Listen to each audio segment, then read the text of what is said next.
tell you something, brother. Who are these people? Notice me, senpai. Notice me. Don't be rude. Who are these people? All right, welcome to Pro Wrestling Talk. I'm one of your hosts, Angel Rivera. Excuse me, looking at my phone alongside Miss Witchy Perfect. How are we doing this Sunday night? We're doing as best we can. I'm slowly getting over my infection. I'm still kind of, raspy and stuff. And I tried singing yesterday, and I was like, yeah, no, it's not gonna work. So whatever happens, all I'll say is this is my personal thing. Don't go to doctors because they just don't want to cure you anymore. They just want you to be sick for the rest of your life. So, and that's that because I'm doing okay. I'm just really hot. I hate being hot. It's muggy, and I was outside all day, so it's like, ugh. So yeah, it's not doing. I just hate the heat, but. All right, so let's see. I mean, it was so hot. Like when we were watching, they moved our fireworks to Friday. Mm-hmm. So Friday night, I'm with my mom, with my dad, and with my son, and my guy, of course. Out on the porch, we're all watching fireworks, and like literally, I got bit up. I got mosquito bites all over the place. Let me just tell you something, guys. They love me. In fact, one time I had a mosquito bite on top of a mosquito bite right here on my little pinky finger. I was like 9 or 10 years old when that happened. So they love me, and I just can't get away from them no matter what I do. And literally, I had my mom had that Skin So Soft that's supposed to keep the bugs off of you, and it didn't work. Didn't work a lick because it just don't work. Yeah, well, I mean, it's just bull crap. But yeah, I mean, let's go into these pay-per-views we've had last week and last night. We did Money in the Bank, or Money in the Bank happened. So I watched everything on Money in the Bank except for the women's stuff because, sorry guys, I'm a woman. I don't want to watch other chicks jumping around acting like Circus Soleil people. All right, so let's see. But I'm going to quickly go over Forbidden Door. Probably less than 5 minutes because I'm not going to spend too much time on this. So pre-show matches, whatever. Kyle Fletcher defeated Serpentico by pinfall, whatever. The Kings of Black Throne. What the hell is that? Malachi Black and Brody King defeated Tomohiro Ishii and Kyle O'Reilly. Roderick Strong and Gabe Kidd with Guido, Matt Taven, and Mike Bennett. And Private Party, Zayn Quinn by pinfall. What the hell is that? Yeah, I don't know. But I just will... That's a mouthful. I will go back to Jim Cornette when he says Ishii and Malachi Black. Uh-huh. And I don't know who that 12-year-old midget was last night on, who was it, Collision? Yeah. But, wow. I mean, I'm a chick and I could break that dude in half. Yeah, I mean, it's just who Tony Khan likes. I mean, the smaller they are, the bigger push they get.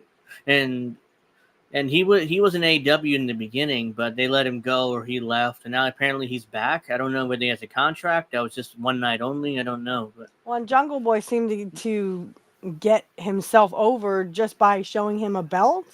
I saw that on X this morning. I was like, what in the world? Okay, whatever. All right, moving on. Just stupid. All right, the next Willow Nightingale and Tam Nakano defeated Chris Statlander and Momo Watanabe with Stokely Hathaway by pinfall. Whatever. Mariah May with Timeless Tony Storm and Luther defeated Saraya with Harley Cameron by pinfall. The Lucha Bros, Penta Cielo Miedo and Rey Fénix and Mystico with Alex Abrahantes defeated Los Ingobernables de Japón. Now, wait, was this the one that you showed me with Jim Cornette was talking about it? How dumb it was? Oh, no, that was the match. I think it was on, what was it? That was on Dynamite last week. Okay, so we'll get to that. Yeah, that's Anyway, stupid. moving along. Yeah. All right, let's see. Lucha Brothers. Okay, this is the first match of the main card. MJF defeated Hechicero by pinfall. Hechachia. Apparently, this was the best match of the night, so which is the opening match, which is quite pathetic. Only because MGF is kind of like Cody Rhodes, but not there yet. Like he's not as over. He's Yeah. over they have, but I mean, when it comes to over, I mean that all they have is MGF, JF. Yeah. Excuse me, not G. MJF. Yeah. So yeah, that was the best match of the night allegedly. So I didn't see it, so I can't really give an opinion. All right, next match: the Elite, Matthew Jackson, Nick Jackson, and Kazuchika Okada defeated the Acclaimed Anthony Bowens and Matt Caster and Hiroshi Tanahashi by pinfall. This is probably the worst match of the night I saw. I mean, people hated this match, especially with the Jackson boys, with their fake shit that they always do. Mm-hmm. So terrible. Whatever. Bryan Danielson defeated Shingo Takagi by submission. Okay. Timeless Toni Storm, the champion, defeated Mina Shirakawa by pinfall. We figured that was going to happen, though. Yeah. And what I saw at the end of the match, Toni Storm, Mina Shirakawa, and the other girl kissed again in the lips. Ugh. So that ended that feud. That ended that feud, hopefully. Zack Sabre Jr. defeated Orange Cassidy by submission. Okay. Sabre I don't think we really cared about that because another tiny dude, who put over AEW by saying AEW respects the business, unlike other companies. Look, just take Tony Khan and sign the contract already, because obviously you're trying to do. Wow. I mean, all I can go ahead. WWE would never touch him because he's so small. Well, yeah, and that's the thing. Like, they're getting guys that are smaller and smaller, and it's like, these guys are never going to make it unless you put some meat on them bones, boys. This is well, it used to be the WWF, but it's WWE now. Sorry, I'm old school. It happens. Yeah, I still do it. But I mean, the WWE, yeah, they have guys like Cody Rhodes who are not as big as like Warrior or Hogan or, I wish they would have treated Kurt like they did with Brett, but it is what it is. Back then, they wanted big guys. They wanted, like people like Rick Rude and the Warrior and, I mean, not even like muscular Yokozuna. Yokozuna wasn't muscular. He was just, you can still hear me, right? Yeah. Okay. I can hear you. So Yokozuna wasn't really muscular, but he was a big guy. Like he was a big fat guy. They like those kind of guys because, that's just how they were back then. And now it just seems they'll accept anything as long as it's, a wrestler. When Yoko debuted, I mean, I remember he was big, but he could move around. Like he could move all that weight around. I mean, he was even though he's huge, but he did super kicks and he did like how's a guy that big doing super kicks? But he was that good. Unlike the guys from today, just do move, and nothing. Zack Sabre Jr. is one of them. One of these little fuckers. They do all these great moves, but. Ask me how if I saw one of his matches, ask me 5 minutes later what happened. Like, I don't know. Like, all I know is one of those guys, whoever won, and that's it. It doesn't matter. Yeah, he jumps around and. Yeah, it's like the Money in the Bank ladder matches. We'll get to that in a minute, but ask me what happened. It happened last night. I have no idea. Either of those Money in the Bank ladder matches. So it's like. I know who won, but that's it, Yeah, we know who won, but I mean, I'm like, oh god, tables, okay, ladders, okay. Oh, that women's I was like, match can was we ridiculous. get out of the Attitude Era? I mean, that's all the Attitude Era was, other than Stone Cold Steve Austin, which was one of their biggest over guys. That was like the over guy, but the rest of them were just like, oh, let's do ladders, tables, and chairs. Oh my, and I'm like, no, can we not? Can we just skip it? It wasn't drawing money. So, I mean, I don't understand like why these guys continue to do their ladder matches when they just don't sell. They're not Shawn Michaels and Scott Hall. They're not, anyone else who was in a ladder match that's more prevalent. or that people that remember, gets run through this car. Samoa Joe, Hook, and Katazuri Shibata defeated the Learning Tree, Chris Jericho and Big Bill, and Jeff Cobb with Ryan Keith by pinfall. I don't like Chris Jericho. So yeah, so yay? Samoa Joe's team won. And I think Shibata is the guy that uses the cell phone. Like, he doesn't know English, so he translates once he said on his cell phone. Oh. I think that's him. Terrible gimmick, by the way. I mean, he should learn English, but I digress. Yeah. Okay.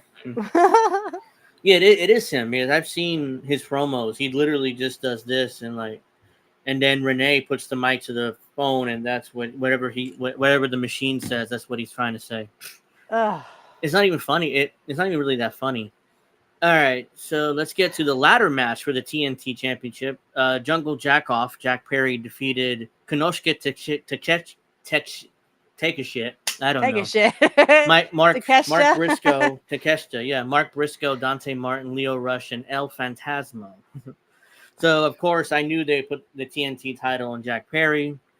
It was super obvious to continue the little NWO angle. They want to be NWO angle, and whatever. I think we had the other way around. But, I mean, it is what it is. When it comes to AEW, I'm just kind of like, forget it. I mean, I don't even, guys, this is the first time, I will admit, this is the first time I have watched a WWE pay-per-view since the 90s. I mean, to be honest, when I watched Money in the Bank, and it's because I'm a premium subscriber to Peacock, I don't go around watching WWE or, and saying, oh, well, I won't watch AEW. I don't watch any of them. I watch old WWF. I watch old WCW. I watch all that old stuff, when wrestling was wrestling, and they actually did holds. They did wrestling holds. Last night in the pay-per-view during that ladder match, they did 3 wrestling holds. 3. I counted them. The rest of it was just, oh, I hit you with a ladder. Oh, I hit you with a ladder. I'm sitting there going, why am I watching this again? Oh, that's right. I got a show tomorrow and I have to know this stuff. So it's kind of like that with AEW, although I can't bring myself to pay $50 to watch complete shit. I'm sorry, guys. I can't do it. I can't lower myself there. That's horrible. Not to mention, I just got one more payment, or I got one payment finally after like 2 or 3 weeks of not getting child support. I finally got paid again. So, I mean, my ex had to do a lot of moving because something happened with his apartment. Long story short, he wasn't paying child support. So I finally got child support again this weekend. So, I mean, first of all, my bills come first. So thinking about AEW is not even a priority.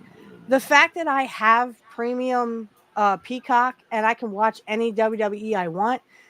Yeah, but I mean, I don't watch the new WWE. I watch the old stuff. So that's why I have a premium thing with Peacock, a premium subscription, because I watch the old stuff. I have to watch Kurt Hennig's matches. Okay. Well, I don't have to, but I want to. So that's why I have Peacock. And that's why on my podcast, Kurt Hennig was the best. I just dropped 41 on YouTube. Episode 41 for Rumble will be coming on at 9. So it'll be dropped at 9:00 p.m. Eastern Standard Time. I do that just because Rumble, they have more exclusives. In fact, I just did, I'm just going to do a really quick shameless plug. Okay. So on my Kurt Hennig was the best, changed my mind. Keep listening, guys, because I just recorded. We're going to watch along to when Kurt took Arn Anderson's spot.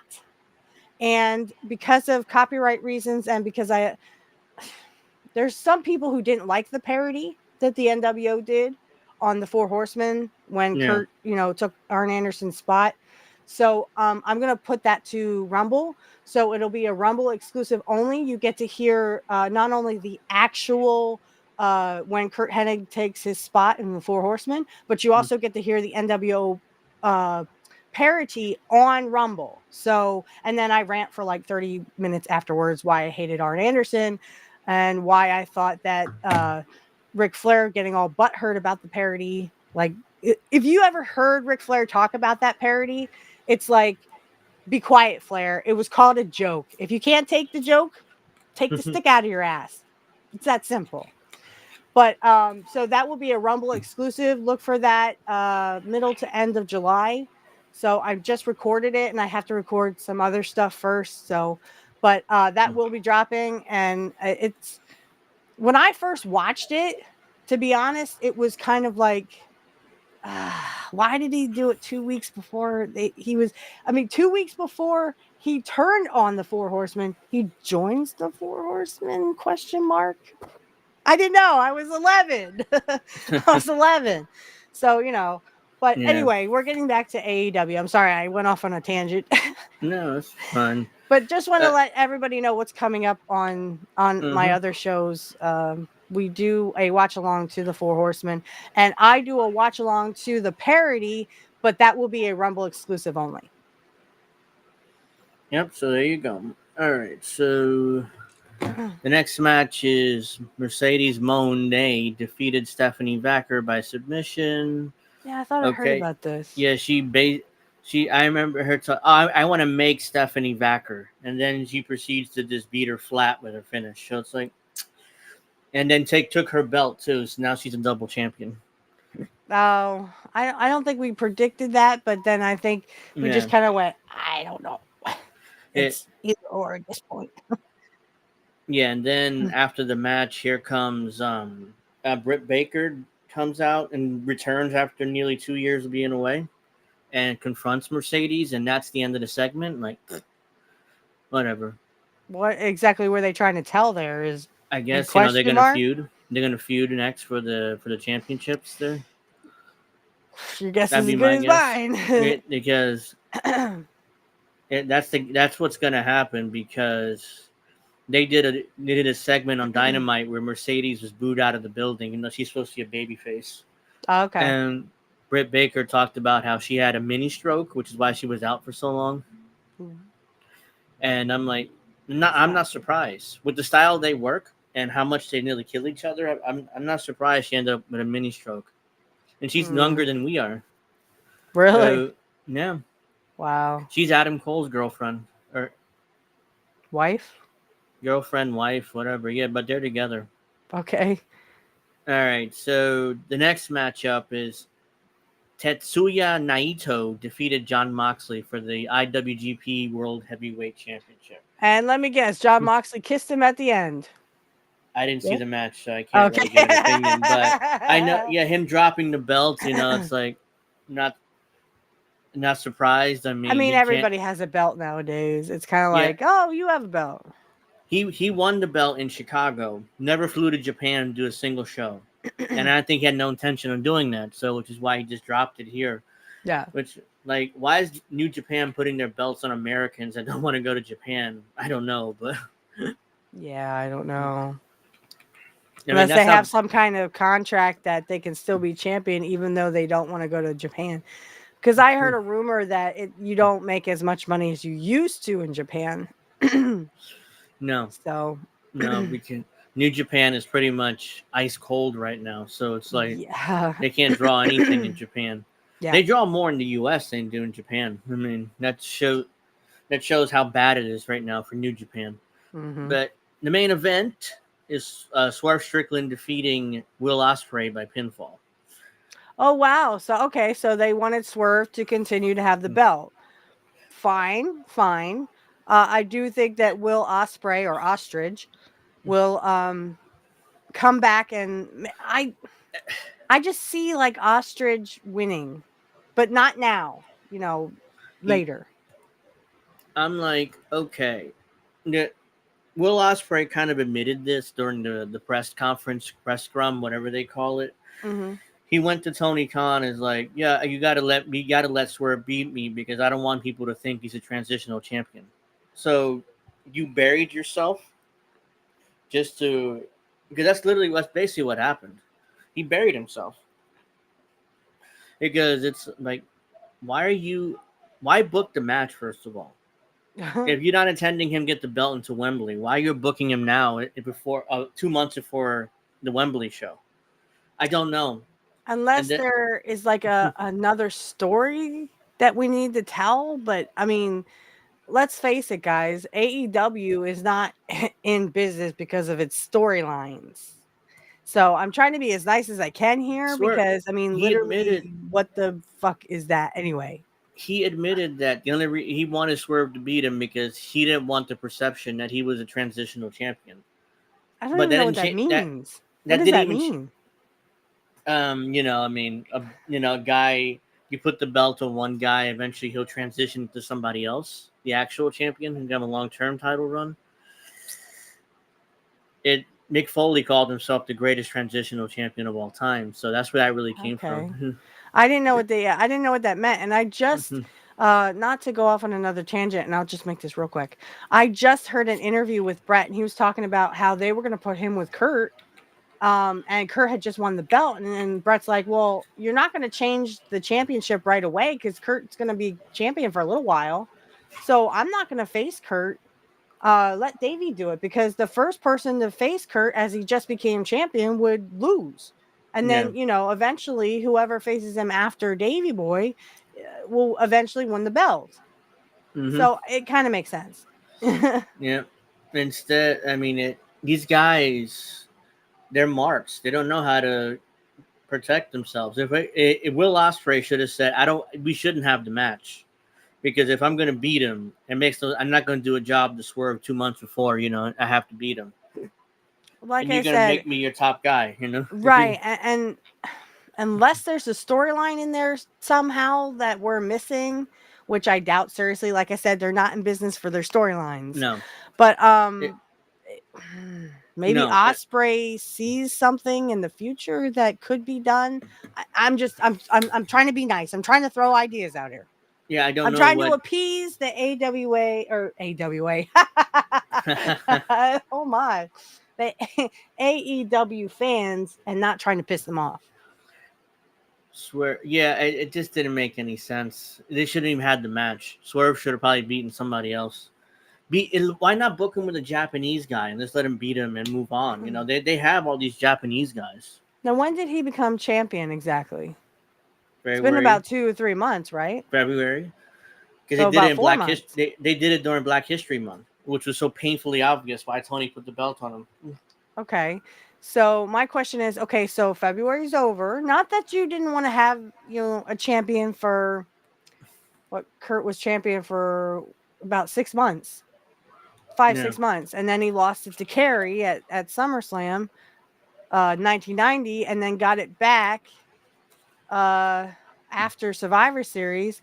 By 91, when he hurt his back, he was champion again. So he was champion at WrestleMania 7 and then lost it at SummerSlam to Brett. But it was because Kurt was hurt. He hurt his back. So, so I mean, I can see it there, but I mean, I don't think I understand what the motive is here other than Ospreay saying, look, I don't want to lose to him. I don't want to win, but I don't know. It's like the opposite of what Brett did. It's like I want to lose because I know I'm not going to get the belt yet. I don't understand the logic. It's like English gentleman. If Will really didn't want to beat Swerve at that pay-per-view and want to save it for Wembley, okay, fine. Don't book the match. Let Swerve beat some random Japanese guy, that these AEW fans love, and move on. No, I totally get that. Yeah. Like why book this match now? And it basically buries that international title that Will Ospreay has. Intercontinental. I was going to call it Intercontinental. Yeah, so I don't understand why. This makes no sense. I can't. I mean, this is all in whatever's in the mind of Tony Khan at this point. Mm-hmm. I mean, I totally agree with you. I don't know what angle they're trying to go with, but it is what it is, and we just have to kind of roll with the punches here. I don't think there was much of an angle. It was probably genius Will Ospreay, bruv, who wanted to put over Swerve for reasons. Isn't he from England though? Yeah, He's the rough. and ever the old English gentleman. You know, it could be that. Maybe he's just trying to be be nice and chivalrous or whatever the word is. I don't. But that could be. Anyone's guess is what's in the mind of Tony Khan. Unfortunately, we don't know what's going on in that mind of his, so it's anybody's guess at this point. Oh, look at this. It's Teddy Long. Blah, blah, blah. Teddy Long. Oh my gosh, I haven't heard that name since WCW. Hold up, minute players. This is Teddy Long. You feel me? You claim I am not, and that is because you two are not tag team specialists now. But listen up, dogs. All you want to talk about is WWE like that. I'll tell you what, tonight, right here on Twitch, it'll be a 2-on-1 handicap match against The Undertaker. Now, if that's not what's best for business, I don't know what is. Holla, holla, holla. Thank you for the comment. That's pretty funny. I mean, like I said, I'm trying to be as nice as I can with AEW. At this point, it's kind of like they're a side joke. They're a side sideshow. There you go. They're a sideshow, and it's kind of like hard to like. Oh, I don't want to look. Okay. It's unfortunate. I mean, it's unfortunate. They could be kicking ass like WWE, but I mean, even WWE has botches and mess ups, and it's kind of like over at this point. And I didn't see any of the matches for AEW, so I can't tell you if they botched anything or didn't botch anything. Not to mention, I loathe AEW because they have such people as Chris Jericho in it, and I hate that. I literally loathe that dude. In this match, there was a spot which was horrible. Ospreay and Swerve were kind of standing next to each other, and instead of attacking each other, they both decided to run to the corner to do some sort of spot, which they fucked up anyway. So I don't know what the hell they were trying to do, but instead of attacking each other, they stare. They look at each other, literally look at the corner and run towards the corner and try to do some sort of spot, which they fucked up anyways. So I didn't know what the hell they're trying to do, but I rest my case. It was just it was a horrible fail. That's what I saw on X. I saw that little spot, like, oh no. It's like, come on, man. Just it's so painfully obvious it's not wrestling. It's just they want to jack off and do moves for no reason. I mean, that's what Jim Cornette said, and I agree with Jim Cornette because it's nobody's watching it, and their reviews and ratings are literally showing that people just don't want to watch this shit anymore. Collision. We talked about Collision earlier. This last night's Collision got like 285,000 overall rating. And they got a 0.0 in the key demo. Which is 18 to 35, by the way. Right. So again, nobody watched that young. Yeah, nobody watched it. Everyone hated it. They're doing shitty work. They're botching things. Again, it's like Circus Olay. Only certain people go to Circus Olay. They're not going to watch the stuff. So, I mean, we're pretty much done with the review at this point. Yeah, I'm done. And we at least dedicated 28 minutes to it, guys. So I'm trying to be as nice as I can to our AEW viewers. I said I would spend 5 or 10 minutes on it, but okay, well, we got through it at least. All right. With my shameless plugs. Yeah. It's fine. So let's go to last night's pay-per-view. They call it premium live events, but I call them pay-per-views. It's easier for me to remember. No, they are kind of pay-per-views, yeah. And like I don't know why they call them PLEs, but well, because when I saw on X, I saw that McIntyre had been the Money in the Bank winner. I went, wait a second. So I actually watched it and went backwards and then went to the live part of it. So eventually it would become live. I just went back and I'm like, how the heck did McIntyre win this thing? Because it's ladder match. I hit you with a ladder. Guys, I watched 3 wrestling holds in a ladder match. And they did. I don't know how these guys do this shit on ladders. You cannot take a bump on a ladder and expect to have a long career. It just doesn't happen. That's why you have a wrestling mat. But they were doing all kinds of spots, and they were doing all kinds of bumps on the ladders. Guys really hurt themselves when they get into ladders. Yeah, it's stupid. It's just, but they do it every single year, WWE. But they These do it Money in the every Bank single year. because WWE doesn't care. It's like, oh, the fans like it. Let's book these guys in it and expect them to kill themselves for no reason.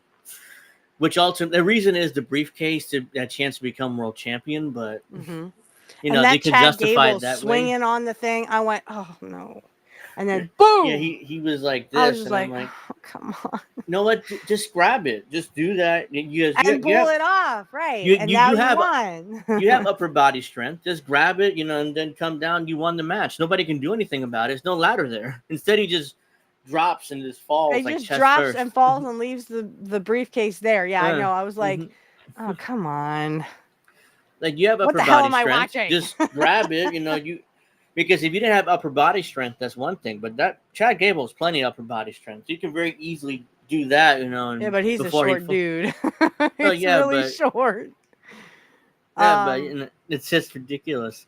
All right, well, the first match in Money in the Bank was the men's ladder match, Money in the Bank ladder match. Drew McIntyre defeated Andrade, Carmelo Hayes, Chad Gable, Jey Uso, and LA Knight. Yeah. Right.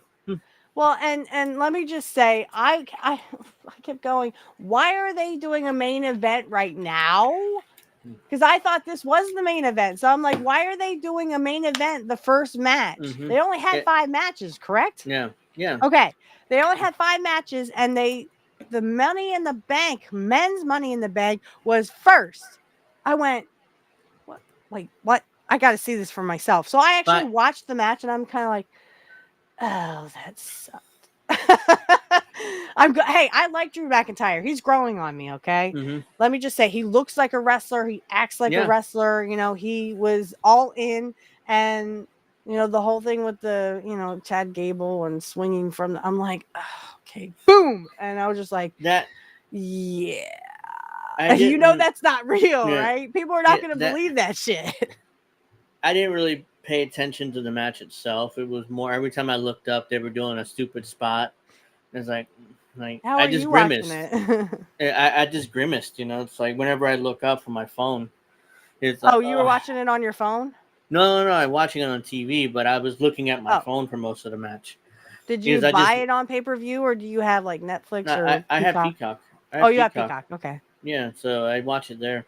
But okay. I mean, it was what it was. And I knew McIntyre would win because they needed to set up that story with CM Punk later in the night. So I knew he would win, So it was like, oh, he won. Okay, that's so I know what's going to happen next. Yeah, I was kind of glad he won. I just wanted to see what happened because I was like, wait a minute. Aren't Money in the Bank matches supposed to be the main event? Yes. No. But maybe not. Maybe I was wrong. So I was wrong. Well, they usually open with one. They open with the women's one to start the show hot, and then they move on. Well, that didn't happen. They wanted it open with the men's because they needed to set up what happened later in the night. So to give McIntyre some time to heal up from the ladder spots. Right. Well, and it's only like an hour, so. Yeah, and I didn't really look at the matches. I just kind of went, okay, whatever.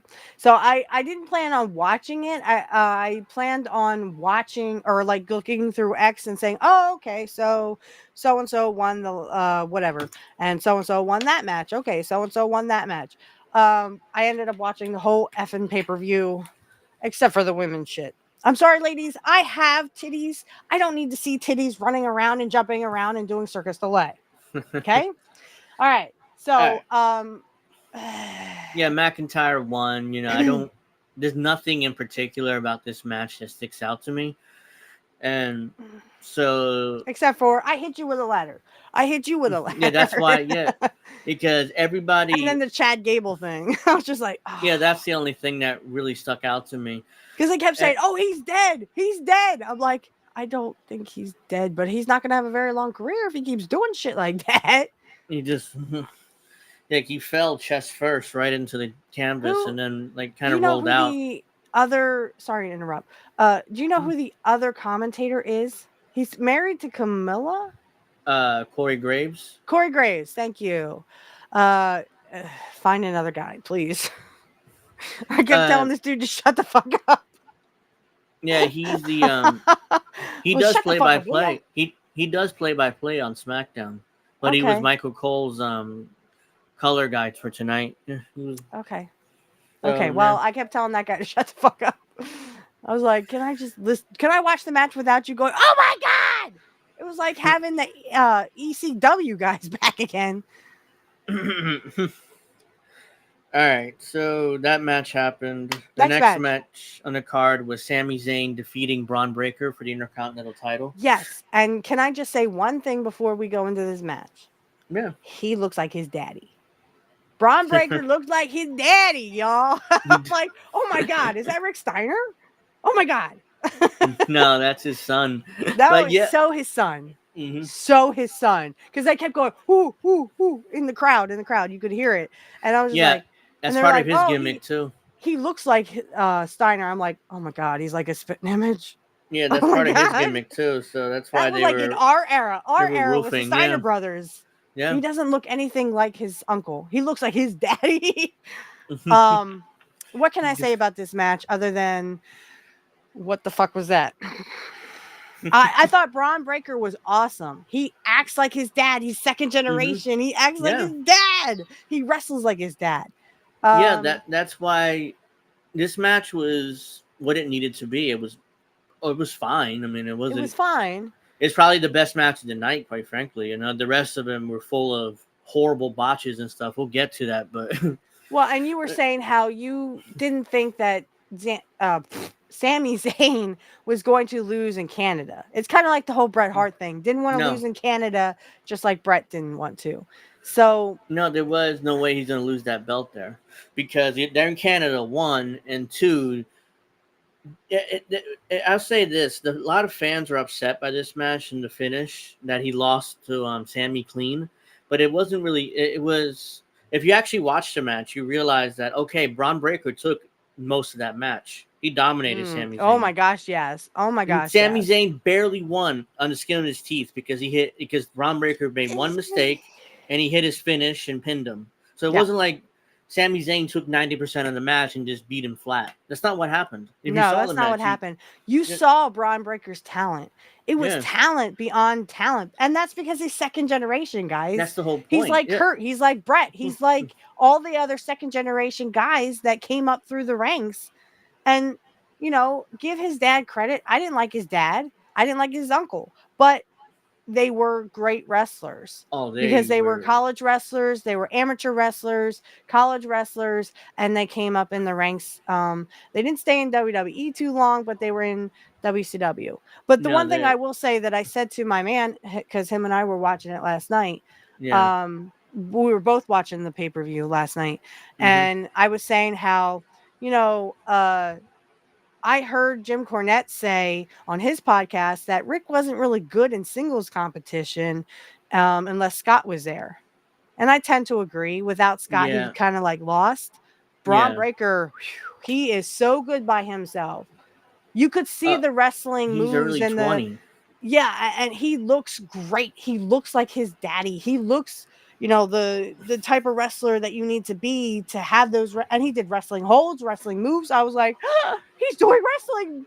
Braun, he took most of that match, which is why it wasn't. People were like, "Oh, it buried him." Like, no, it didn't. He took 90% of that story match. To tell here. Yeah, he took 90% of that match. The only reason why he lost because of one mistake, which you can explain that away by saying, hey, he's like 21 years old. I mean, he's a wrestling phenom, but he's only 21. He'll make mistakes. He's only 21. I mean, he's got many years, guys. He's got many years. Rick Steiner, if you remember correctly, in the territories wasn't really well known. Again, until he was with Scott Steiner, his brother. He was better in tag teams. His son is completely different because did Scott have any kids? I don't think so. Scott Steiner had any kids. No, I don't. But I don't know if he had kids, and I don't think he did. But if you actually watch Scott Steiner wrestle, even when he was in the NWO, he was phenomenal. I just didn't like him personally. But I've watched Scott Steiner wrestle when he was in WWF. I watched Scott Steiner wrestle when he was in WCW. And it Mm-hmm. was phenomenal, guys. It was the old school wrestling that we all remember. Braun Breaker, just like his daddy, just like Rick Steiner did, because Rick Steiner's was good too, along with Scott's. Yeah. It was old school wrestling as we all remember it, and it was an excellent match. I love this match. I just didn't like the ending, but there's more story to tell. There's With Braun more Breaker, there is, to tell. yes. Because I'm almost positive, and I've seen this on X and other sources where WWE is so excited with Braun Breaker, they're ready to build Raw around him. Once they go to Netflix next year. Once they go to Netflix next year, they're ready to give him the show. You know, he's going to be the man on that show. And that's wonderful. I think that's wonderful. And I expect good things from him. Mm-hmm. I heard them say something about he defended the NXT title like 13 times or something. He had a year-long run with the NXT Championship. Okay. Yeah. So because again, he he's not deserves it. buried. He's very good. He's not buried. I could watch that guy all day. And I didn't even like the Steiners. Scott Reichsteiner had 2 kids. None of them in wrestling, but I guess. Okay, well, at least he had children. But it would be kind of cool if Scott Steiner's children were also in wrestling, and then they could wrestle with their cousin Braun Breaker, and kind of bring the Steiners back. But I mean, hey, Braun is. I mean, he looks the part, he acts the part, he knows the wrestling because he grew up with it, him and his dad. So kudos to him. I like Braun Breaker. It was the best match of the night, and people it buried him. It's like not every guy needs a Goldberg streak to get over. That's what fans tend to think these days. You know, not they have to be undefeated for 2 years in order to get over. It's like no, they don't. No. How you get over is you actually show them that, hey, I am second generation. Hey, I did watch my dad wrestle. Hey, I was there when my dad was wrestling everywhere and anywhere. WWF, WCW. Yeah, I rave. I mean, I'll defend that match. I mean, Sammy barely won by the skin of his teeth with his finish. Like it was like a Hail Mary pass in the NFL. You know, that's how he won. And it not like he took 90% of the match and just beat him flat. I mean, that would bury him, you know. Well, it's like Cody. It's like Randy Orton. Randy Orton is third generation. Cody is second. So these second generation guys know what the hell they're doing because they grew up in the business. Like Kurt, like Brett. Nick Bockwinkel was second generation. Greg the Hammer Valentine was second generation. All these guys know what the fuck they're doing. So just let them wrestle and let them lead the way. Because I guarantee you, if you let the second and third generations, show how wrestling should be, you will have a much better product. I guarantee it. You will have a much better product than what you have now. No wonder WWE is so hot. They're going to build up Braun Breaker. This is not burying him. Not burying him. No, this is they are literally going to raise him up and give him that push. They don't know what the word buried means. It's an old territory definition. Right. It means you say you're going to give him a push and then you just back out on it. Brett was talking about this in his little interview. I'm not sure what year this was, but he was saying, oh, they're going to give you a push. They're going to give you a push. And then it was kind of like a joke. Like, oh, they're going to give you a push. Yeah, you're buried when you get beat and beat and beat and beat, even though you're supposed to be a top guy. That's, you get beat without any offense or without an excuse or a reason why you got beat. You just got beat flat over and over again. Hogan buried people. Flair buried people. That's where literally he would fight people and not let them win. Kurt was one of them. Triple H buried people. Triple H buried people. Ironically, now he's he's the booker. The Click buried people. Yeah, he's the booker that everybody loves now, to the point they all call him Papa H. That's how much they love the wrestlers now. But if I could just move to what I was talking about when I showed you on X, that little girl who was crying. Yeah, that is me with Mr. Perfect. I'd be like, oh my God, it's Mr. Perfect. This little girl, bless her little heart. Yeah, it was. She got to meet right before the post show of Money in the Bank. I saw it on X, and I started crying myself because she got to meet Triple H, her hero, and she literally was crying on stage, and he's hugging her, and his music is playing, and he's hugging Mhm. her, and it was just, I said in the It was. comment section, that's me with Mr. Perfect. That would be, I'd be like, oh my god. And he's like, say into the mic When what you just said to everybody. And she's like, I want to be just like Triple H. I was just like, well, that's physically impossible, but that was so damn cute. I couldn't yeah, stop myself. I was like, oh yeah, it was god. nice. I mean, it's that was the best match of the night. It's not going to get any better. It'll get much worse, in fact. So, unfortunately, because it's like, would I put the belts on Braun Breaker? I think I predicted he would win, or I don't remember what my prediction was, but this last week. But I think it was still up in the air. I think maybe you or I said Sami Zayn. I couldn't yeah, see Sami Zayn losing in Canada. It's kind of like Brett. Like, yeah. I can't see Brett losing in Canada And because that was his home turf. the one thing about Sami Zayn and his little buddy Kevin Owens, they're good politicians. I mean, they'll get what they want. They're good politicians, a backstage politician. I mean, they're not. Right. Jim Cornette told stories about them when he was in Ring of Honor. Like, oh, these fuckers, man, I'm sick of these two. They would constantly complain about everything that he booked. I mean, whatever he booked wasn't good enough for them. It's like oh, these two little fuck. Kevin Steen, that fat fuck, and El Generico, Sami Zayn. He was a masked guy who was mute in Ring of Honor. So it was like, well, yeah, here's what I think about this. Let's not. Okay, so burying somebody just means that like you beat them and then they fall back down the card, and they're not as high up as they should be. You could say that Kurt was buried like that. Brett was sort of buried like that after a certain point. And then you could, I mean, yeah, you could.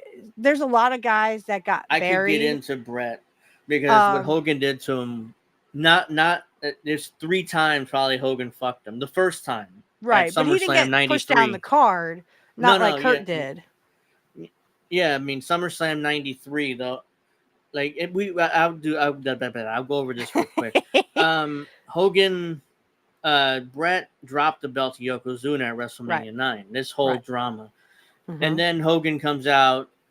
Basically, he politicked to Vince. I could get the belt, because I'm the top guy here, and because at that point, if you guys remember earlier in that night, Hogan and Brutus Beefcake wrestled for the tag team title.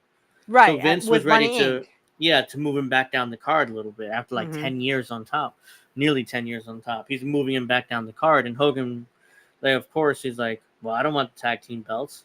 I want the world. And he threatened to leave and blah, blah, blah. And Vince, okay, let's put the belts on him. And the story was that Hogan would drop the belt back to Brett at SummerSlam '93. That was the big main event that was Vince had in his mind. Yeah, because they had those pictures. Remember, Brett was talking about those pictures of him and Hogan pulling the belt on each side. Yeah, nobody ever. No one ever got to see those. This poster never came out, but according to Brett, there are pictures of him and Hogan, kind of like battling over the belt, and that's supposed to be the poster picture for SummerSlam '93, which was the original main event that was planned. But Hogan backed out, and and then at least according to Brett, Vince told him, well, he doesn't think that you're on his level, and blah blah blah. We're gonna drop it to Yokozuna. Which is the same thing he said about Kurt in '89. Yeah, and then Kurt got pushed back down the card. Yeah. So instead, we're gonna drop it to Yokozuna at King of the Ring, which would be Hogan's last appearance in WWF for nearly 10 years, but because he went to WCW. But yeah, so he screwed Brett that one time. There were at least 2 other times in WCW when he screwed Brett too out of main event pushes. But and he would continue to screw Brett. Kurt Hennig too. He fucked Kurt. Yeah. Because not only did he 3 months after the West Texas Rednecks came out, he said that doesn't work for me, brother. So I mean, Kurt doesn't say it out loud. He just says a guy with blonde hair said that doesn't work for me, brother. Well, we all know who that is. Yeah. So he fucked Kurt on that. He fucked Kurt on the whole Goldberg thing. I mean, Eric Bischoff did that and then pushed him right back down the card again. So, I mean, second generation guys, they took a lot of shit for what they had to endure. Because if that were me, I'd be like, look, I'm second generation. I know what the fuck I'm doing. Hogan doesn't. Well, in modern wrestling, there's no better master politician than Hulk Hogan in wrestling. I mean, say that again. Which is why if you pissed off Hogan in any way, you might as well just pick up your bags and leave the company or the territory. Mm-hmm. Yep, because they would bury you in a second. Yep, you'll get buried. And but yeah, let's get to the rest of this pay per view, which was garbage. I mean, let's just keep it real. Damian Priest, but I do see. If I could just say one more thing, yeah, I do see great things for Braun Breaker, and I do too. I can't wait to see what they have in store for him next time. Because after that match, he looked furious that he lost, so because he's been beating up Ricochet and Ilya Dragunov and some of these other smaller guys for a few weeks now. But and everybody knows his name. You get your name, you get recognition, you get over. Yeah, I mean they've taken care of Braun Breaker and they've gotten him over. I mean he's getting good pops on live television on pay-per-views and. When Sami Zayn won, it was like, okay, I see what they did, and I thought it was a good match. And then all of a sudden, I look on X and like, what? People hated the match and they thought Braun Breaker was buried. Did they see the same match I did? No, they didn't. I don't think. I think they think automatically if he doesn't win because he's been so over this whole time, beating up this guy, beating up that guy, because he's so over, and they see the talent in him, I'm sure. It's just, they do. I think they think, oh, okay, now he's ready for a belt. Guys, Kurt was in the business for a couple years before he was even IC champ. So, okay, I get that you don't like Sami Zayn. Yeah, Sami Zayn is what he is. But again, guys, building up a story here. We're going to see more great things. Braun Breaker's not just going to go away now. No, he's going to be in the business for many years to come. He's only 21, guys. He's still young. He still has really that chance. And look at Cody. Cody's what, 30 something now? But how long was Cody in the business until he got the belt? So again, guys. Years. Yeah. So remember, Rome wasn't built in a day. Rome was not built in a day. Cody had that initial run in WWE from 2008 to 15-16. Yeah, what was his name? Something Star? He was Stardust at one point. Stardust, thank you. Which he teamed with his brother Goldust, Dustin. And then before that, he was dashing Cody Rhodes because he was, a pretty boy. So Vince gave him dashing Cody Rhodes when he debuted in 2008 and 9. So yeah, and then he was the undashing Cody Rhodes where he had a mask and he thought he was ugly. So that's a whole other thing. He would hand out paper bags to fans. Part of another gimmick he had. So he had multiple gimmicks. The best thing for Cody Rhodes was leaving AEW. Thank you, Cody Rhodes, for doing that because you would have not have survived. Your career would have not have survived.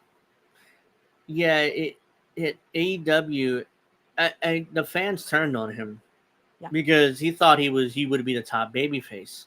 He's an EVP, along with the rest of the other moronic EVPs. He's the only one that took it seriously, So he's the smart one, So he was an EVP. The fans booed him out of the building like he was Cena. But I watched his, I wasn't much for Cena. And Cody was one of the few reasons why I would even watch AEW in the early days because, he was probably one of the better talents they had. Actually, in the early days, oh my God, was some of the talent awful. I mean, it's awful today, but it's even worse today what it was 5 years ago. But when he left, I was like, I can't believe he left. Oh, he left the company. I kept going, oh. He left Cody, the company you've done that he your created. dad a service now. Now you can actually get back to what I was thinking is, what will WCW? Oh my God, I'm so sorry. What will WWE do with him? If he goes back to WWE, just like CM Punk, I didn't think CM Punk was going to go anywhere. But hey, look at CM Punk now. Oh, everybody's got his name in their mouth. Everybody. He's in the hottest angle in the business, arguably. Oh my gosh. And it's him. the hottest angles right now is Drew McIntyre, CM Punk, and what Cody's doing with the Bloodline. That's right. Those are the two hottest things. Braun Breaker. Yeah, I can't Braun even say the Breaker's up name. and coming. He's up and coming, and he'll definitely be in that mix. I see good things. So, guys, Rome wasn't built in a day. Let's calm down. He's not going to be buried. He's not going to go back down the card like the other second generations were. There's Hopefully, no way. Please don't. There's no way. Hunter and Bruce Pritchard and Michael Hayes, they're all like in love with this kid. I mean, he looks like Rick Steiner. I swear to you. No, he does. I mean, he looks. My God, is that Rick Steiner? He looks like he look. I've looked at him, and there are times where I see his Uncle Scott, and there's other times where I see his dad. You know, no, like I see his dad. It depends of how you look, what angle you look at him at. I guess. Yeah. What was next? Was Cena next? Was it? Because I know Cena came out, but I don't remember it was after this match or after the Damian Priest match, which is next, which I'll get to that travesty. But yeah, let's do Cena. Let's just do Cena for Cena's sake. All right. So John Cena came out and announced that he's going to retire, and yada yada. 2025 is going to be his farewell tour. Yeah. He even had they have the merch farewell tour. You know, John Cena, and you can't see once I leave this store, you can't see me, something like that in the back. So I knew he was retiring, because why would he have that merch if he's not going to retire? So his last match. His last match is going to be at the end of 2025.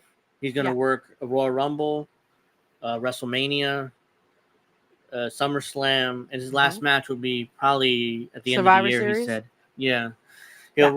But my thoughts. Look, he debuted in 2004, 2003, and I wasn't much for him. And sorry, you know, I mean, when he first debuted, he was just I've seen the Marine, and it was he wasn't really much for him in Hollywood. He was a plucky. He was kind of a baby face, you know. He was just there at the time, and once he picked up the rapper gimmick, you know. I just remember the Kurt Angle thing where he's like, "Wow, John, I actually met someone who is whiter than I am." I remember that ever since he said that.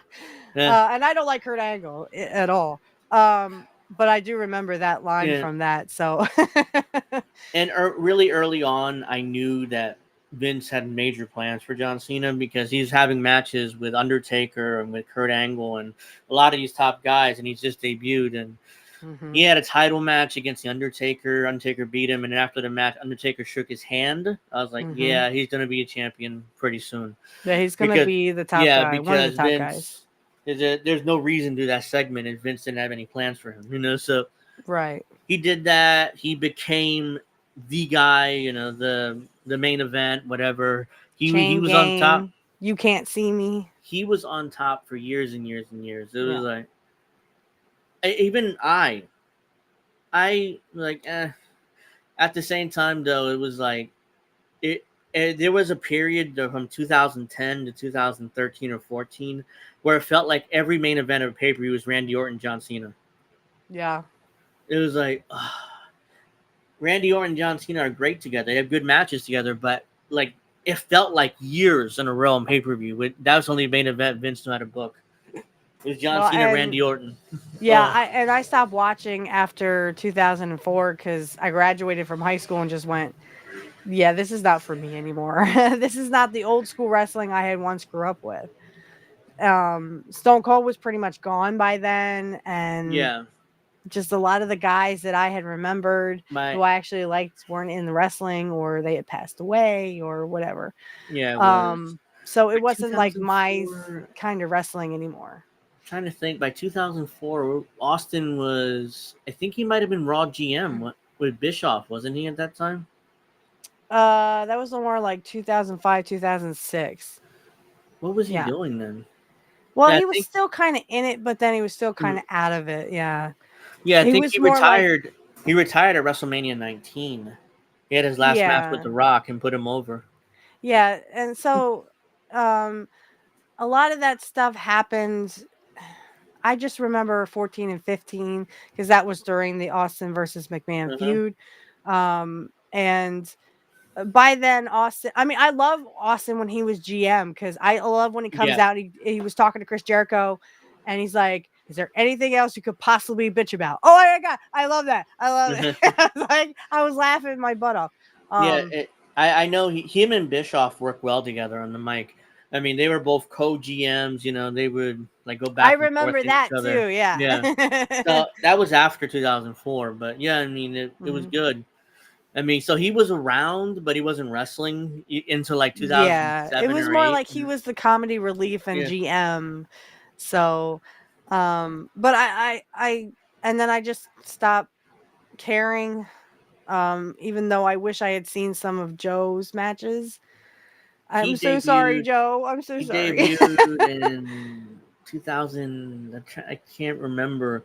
It was. This was when NXT was a reality show. They would air on Tuesday nights at 10. Really? It was Nobody a watched. reality show? Kind of like Tough Enough? Yeah, that's how Vince treated it initially. It was like a reality show where rookies would come up and they would have their WWE veteran, to teach them how to work, and that's where he debuted as Michael McGillicuddy. I'm like, well, and he was third generation, so what the fuck? That's Kurt Hennig's son. He looks just like him. It's like, oh why my are you God, changing his spitting name? image. Spitting image, dude. Spitting image. Yeah, like I'm so sorry, Joe, if he ever does see this. I'm sorry. I would have watched your career, but I didn't know. I didn't know you were gonna go into it. Because he had a run and Vince did nothing with him for years. They finally, I kind of heard rumblings of making him Mr. Perfect Jr., which like, oh no, that's terrible too. Don't do that. They never did that, but Mr. Perfect Jr., huh? Yeah, that's like, no, don't do that. It'll just kill I wonder him what off. Kurt would have thought about that. Yeah. Anybody got a Ouija board? We could ask Kurt. No, I'm kidding. That would have killed him off. I mean, because then that would have remind Curtis people. Axel was good. Yeah, because it was like the axe, like his grandfather, and then grandfather Curtis, for his dad. Yeah, that's when Vince tried a little bit to push him. They put the Intercontinental on him, and they gave him Paul Heyman as his manager. That never went anywhere. After like a couple months, Paul Heyman was gone, and he dropped because the Paul title. Heyman's not Bobby the Brain Heenan. Yeah, and Bobby was suffering from cancer at that point, so there was no point in bringing Bobby back. Sorry, they Joe. Vince tried a little bit around 2000 when he changed it. They changed his name to Curtis Axel. Seems like I would have loved to have seen something with Triple H, what Triple H had in mind for Joe, because I'm sure it would have been a hell of a lot different if it was Triple H than Vince McMahon. Yeah, it would have been if we were 10 years younger and started coming up around now. Maybe it'd be interesting to see what Hunter would have done with him. I wouldn't be surprised if maybe Joe is in talks with WWE now that Hunter's taken over. Maybe, but he's older than I am. I'm 38 years old, guys. Yeah, and Joe was born in 79. I was born in 86. Yeah, so he would be in his but hey, 40s. I mean, his dad was still wrestling when he was 44. Yeah. 45, 40. He was almost 44 before he died. If he's kept himself in shape, he could very easily come back. If he kept himself in shape, which I'm sure, and that's like a Hennig tradition. That's like a Hennig tradition. According to Kurt, it was a Hennig tradition to keep working out and do that stuff. Yeah. So assuming he kept himself in shape, he could probably make a return, have another run. If Joe ever does hear this, Joe, I would love to see you back on WWE TV, and I would watch you. I would buy all your merch because you're somewhere. Your dad is smiling about all this, going, "That's my fan." But anyway, let's go to because we talked about John Cena. Let's go to Cena's the retiring. Judas Priest. I mean, Cena will be fine. He'll have his last match. There's already rumblings of him winning another world title, which will break Flair's record. I'm like, no, don't put another belt on him. Then that's just didn't Randy Orton also break that record? Because I think Randy is 14-time champion. and Cena's Flair was 16 also time. 14. No, Flair was 16. So Cena Oh, tied 16. Flair. Where the hell did he Yeah. get the other two? Oh, WWE. I should have guessed. Yeah, hell, Shit. Flair to this day claims he won the world title 22 times, and WWE only recognized 16. So who knows? No. Okay.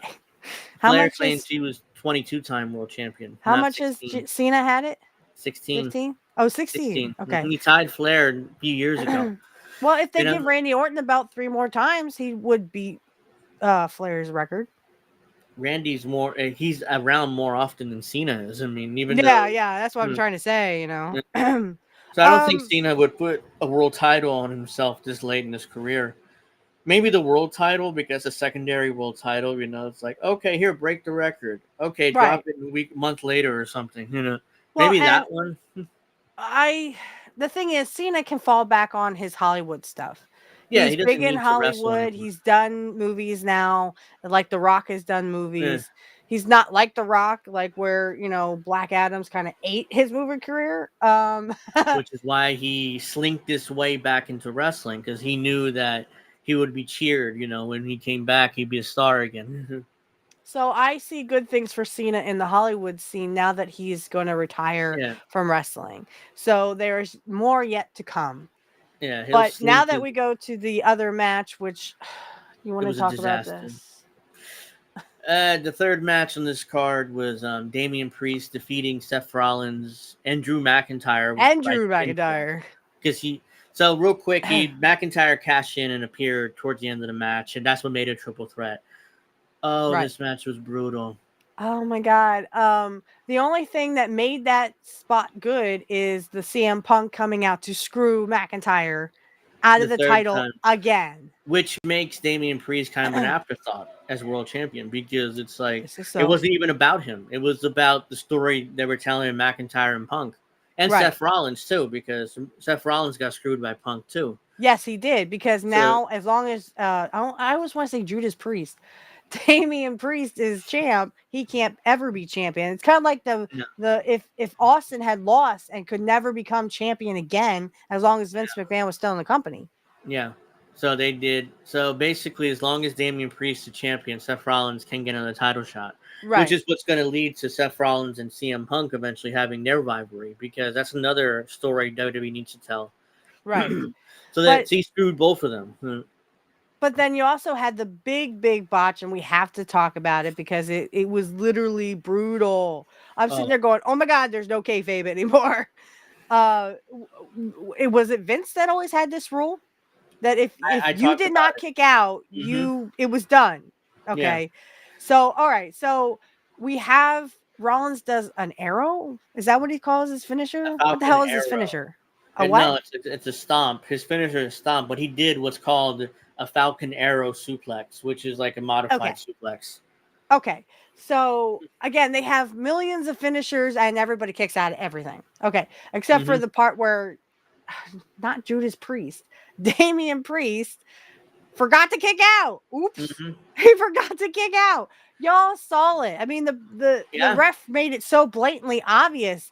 I mean, that's what's happened to wrestling, where you botch something so badly that they're like, oh, come on, that's not believable. He forgot to kick out, which is what happened. He forgot to kick out. I don't care if people are trying to defend him, saying that, well, Drew McIntyre's music was mistimed. He wasn't supposed to kick out. I'm like, no, that's not true, because the referee, the way he reacted, it wasn't like he just stopped and looked at the entranceway.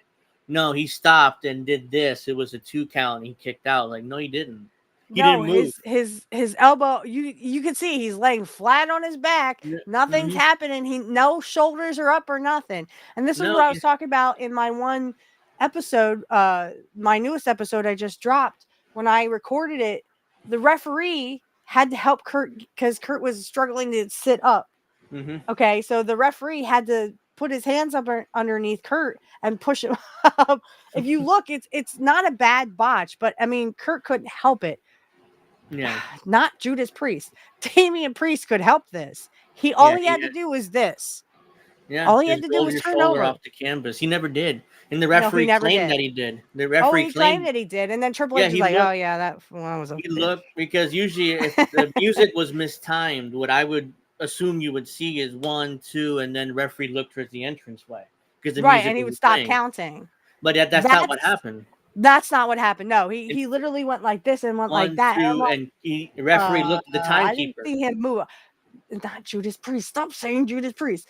Damian Priest. I'm so sorry. I want to say Judas Priest every time.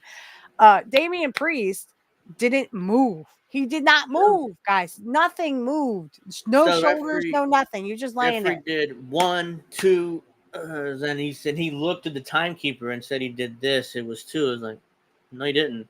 Seth No, he Rollins was didn't move at confused. all. As like Seth Rollins was like, "What?" Seth Rollins mouthed, "Oh, fuck off." Someone put that on X that he literally mouthed, "Oh, fuck off." Yeah, I don't So know. even he was pissed. Even Seth Rollins was pissed. I don't know what Damian Priest was thinking, or did he forget? Because Cody Rhodes tells this story years ago about Ted DiBiase Jr., who was also a second generation star or third generation. Yes. He was third generation. Yeah. Yeah, Ted was DiBiase's dad was also in wrestling. Yeah, so anyways, Cody tells the story on SmackDown. It was like a random SmackDown episode in 2010 or 11. It was a 6-man tag. It was like, and this is hilarious because of Vince's reaction to it. It's supposed to be a 2-segment match, the 6-man tag. It was Daniel Bryan or Bryan Danielson, Sin Cara, and Ezekiel Jackson, who was a big black guy, this huge black guy with bald-headed black guy. You probably never heard of him. I'm not sure if you heard of him, but versus Ted DiBiase Jr., Cody Rhodes, and Wade Barrett. They were the heels. So the whole point of this match was to get Ezekiel Jackson over. He would be the hero. You know, he would get the hot tag and beat up all the heels, Cody and Ted DiBiase and Wade Barrett, and just beat him by himself. Like, he's supposed to be like that Superman or Incredible Hulk, whatever you want to call him, hero. Anyways, 5 minutes into the match, Daniel Bryan and Ted DiBiase Jr., Daniel Bryan drop kicks him, and in the corner he falls, and then he covers him, and the referee counts 1, 2, 3, and he had to count because Vince's rules, like, he doesn't kick out, you keep counting. You're not going to bury my company and by stopping counting. So 1, 2, 3, the match is over, and referee does this, and Daniel Bryan won the match even though he wasn't supposed to, and it's like there's confusion. Wade Barrett was pissed off, and Cody looking around like, I'm the veteran here. I've been here the longest. Let me go over to Wade and like, let's jump him. You know, let's get some more heat on him. And by the time he looked over, Wade Barrett's gone, and he's pissed off. It's like, oh shit. So they all kind of left like, oh, you know, don't hurt us, you know, and they all walked away. And it's the same thing that happened with, and you and I saw this. I can't find this. I don't know what they did with this interview with Sergeant Slaughter, but Sergeant Slaughter, according to him, he was not supposed to win at the Royal Rumble. He was not supposed to be champion. The Warrior was supposed to be champion, but the Warrior didn't kick out. Sergeant, I couldn't believe it when he said that. I'm like, no, I couldn't believe it either. I was like, wait, what? So Vince wanted to do Hogan Warrior too, where I'm guessing Warrior would return the favor and do the job to Hogan. Instead, he was, you know, allegedly Randy Savage knocked him out for real, which Cole cocked him one. Yeah, that's because Warrior had broken Randy's arm. Yes, he knocked him out for real with that scepter, which is why he didn't kick out. And then after the match was over, he kind of popped up and like he was like all dazed and confused and kind of. And ran off. Because the Ultimate Warrior apparently broke Randy Savage's arm. So this was payback from Savage, where he cocked him with the scepter. And yeah, he just. So then it was like kick out 1, 2, 3, and Sergeant Slaughter they were like, oh, okay, just go with it. Yeah, everybody was like, everyone hated it. The fans hated it. But I mean, what were they supposed to do? That was Vince's rule. Yeah. Well, Vince ain't here no more. Guess what, guys? I mean, there was no kayfabe here. Now you can tell, oh, well, why should I believe anything they say? Because they're just going to bullshit and botch everything up. And to finish up the Cody story, Ted DiBiase gets back. Vince is furious, and Cody's like, it wasn't me. It was fucking Ted. Like, go yell at Ted. So Ted is walking back. Ted DiBiase Jr. is walking backstage, and basically he knows that Vince is going to be furious, so he walks up right in Vince's face and like, it wasn't my fault, it was the fucking referee's fault. And he's like right up here with Vince, and Vince is like, he put his headset back on, sat back down, and didn't say anything else. And everybody started laughing. He said something about how the referee fucked me, or I want to fuck the referee. It was something weird that he said. He got into Vince's face and like said something weird, and Vince was like, well, that's why that guy didn't stick around too long. This fucker's crazy. Let me put my headphone back on. Let me sit down at Gorilla and keep running the show. And everybody, he walked away. He didn't last long. I mean, he was there. No. And then he got in that scandal with his brother and father. Yeah, that where they took all that money from the state of Mississippi. Yeah, well, you can see why he didn't last long. It's kind of like that Blackjack Mulligan and the not Bobby Duncan Jr. What the hell is his name? Not Kelsey. Anyway, he was a brother of Barry Windham. Yeah. Yeah, I mean that. So, anyways, Damian Priest didn't kick out for whatever reason. It's just didn't kick out. I'm not sure if he forgot. I mean, there's some, like we said, there were some fans making excuses like, well, the music should have played. McIntyre's music was late. I was like, it can't be. Referee looked at the timekeeper and acted like he rolled his shoulder over when he didn't. Right. So Damian Priest fucked up horribly. I mean, it's one of the worst botches I've ever seen. And I hope Triple H reams him a new one. Dude, you were supposed to kick out. Now they're at least attempting to get kayfabe back, but it looks like it's going to be a long day. Yeah, I mean, because nobody believes it anymore. Like a few minutes, kick out. Yeah, okay. A few minutes later, McIntyre's music comes out. He cashes in. It's a triple threat match. So okay, so then he starts beating up. Booking. He starts beating up McIntyre, Seth Rollins, and Damian Priest, and then because what did that guy say when McIntyre came out and it became a triple threat match? Now it's a DQ match or no DQ match. Lazy booking. Yeah, it was a no DQ match because triple threat matches in WWE are no DQ automatically. Right. So automatically, yeah, lazy booking. So yeah, McIntyre hits his finish on Damian Priest, and then it looks like he's gonna win. And then the fans start going crazy. Here comes Punk. And like, oh, here comes Punk. And I instantly knew the fans were going nuts. Yeah. Punk can't let this go. No, because he specifically said, as long as I'm around, Drew McIntyre never be world champion. So he had to keep his word. So it's like, he's around and he beat him up. And that's why nothing happened during the match where Drew McIntyre won the Money in the Bank, but then he wasn't going to let him, beat Damian Priest. Hey, I said it. He wanted McIntyre to have hope, so he didn't screw him over in the Money in the Bank match. Right. He waited until he cashed in to screw him. And here comes Punk. I kept thinking, where the heck did he come from? Yeah, so he starts beating up McIntyre. He bangs him in the table a few times, and then he grabs the belt and nails him in the head. Yeah. Did you see that belt? It looks oogly. That's not the belt I once knew. It's a play on the old WCW big gold belt. Oh, it's like a version of that. It's like a version of that, but smaller. Guys, WCW's dead and gone. Let's leave it that way. Triple H is kind of a mark for WCW stuff. Are you serious? He brought back in WCW. Yeah, but he brought back War Games, and he's bringing back Super Brawl because WWE has filed a trademark for Super Brawl. So, yeah, they're probably going to bring back Super Brawl soon. So, yeah, so he's kind of a mark for WCW stuff, So, oh, is that why I couldn't use War Games and when I tried to promote because it was trademarked? No wonder. Yeah, you can't. Thanks, Triple H, you bitch. Yeah, he brought back War Games in NXT, and now that he's the main booker, now it's in Survivor Series War Games. That's a new pay-per-view. That was in our day. It was called World War III. Yes. Yeah. Okay. That was when they had the 3 rings with the cages. Yeah. What am I thinking of? Fall Brawl, probably. Yeah, that's. So he's bringing back Fall Brawl. No, he's bringing back which was Super War Brawl. Games. Super Brawl. Oh, Super Brawl. Which is another pay-per-view WCW I thought War Games was Fall Brawl. No, War Games would happen on pay-per-views to wrap up, to blow off feuds between teams. Okay. So it wasn't It didn't. They Maybe didn't it happen. became Fall Brawl then, or Yeah. like a combination of Fall Brawl and World War Yeah. Three. It's. Yeah.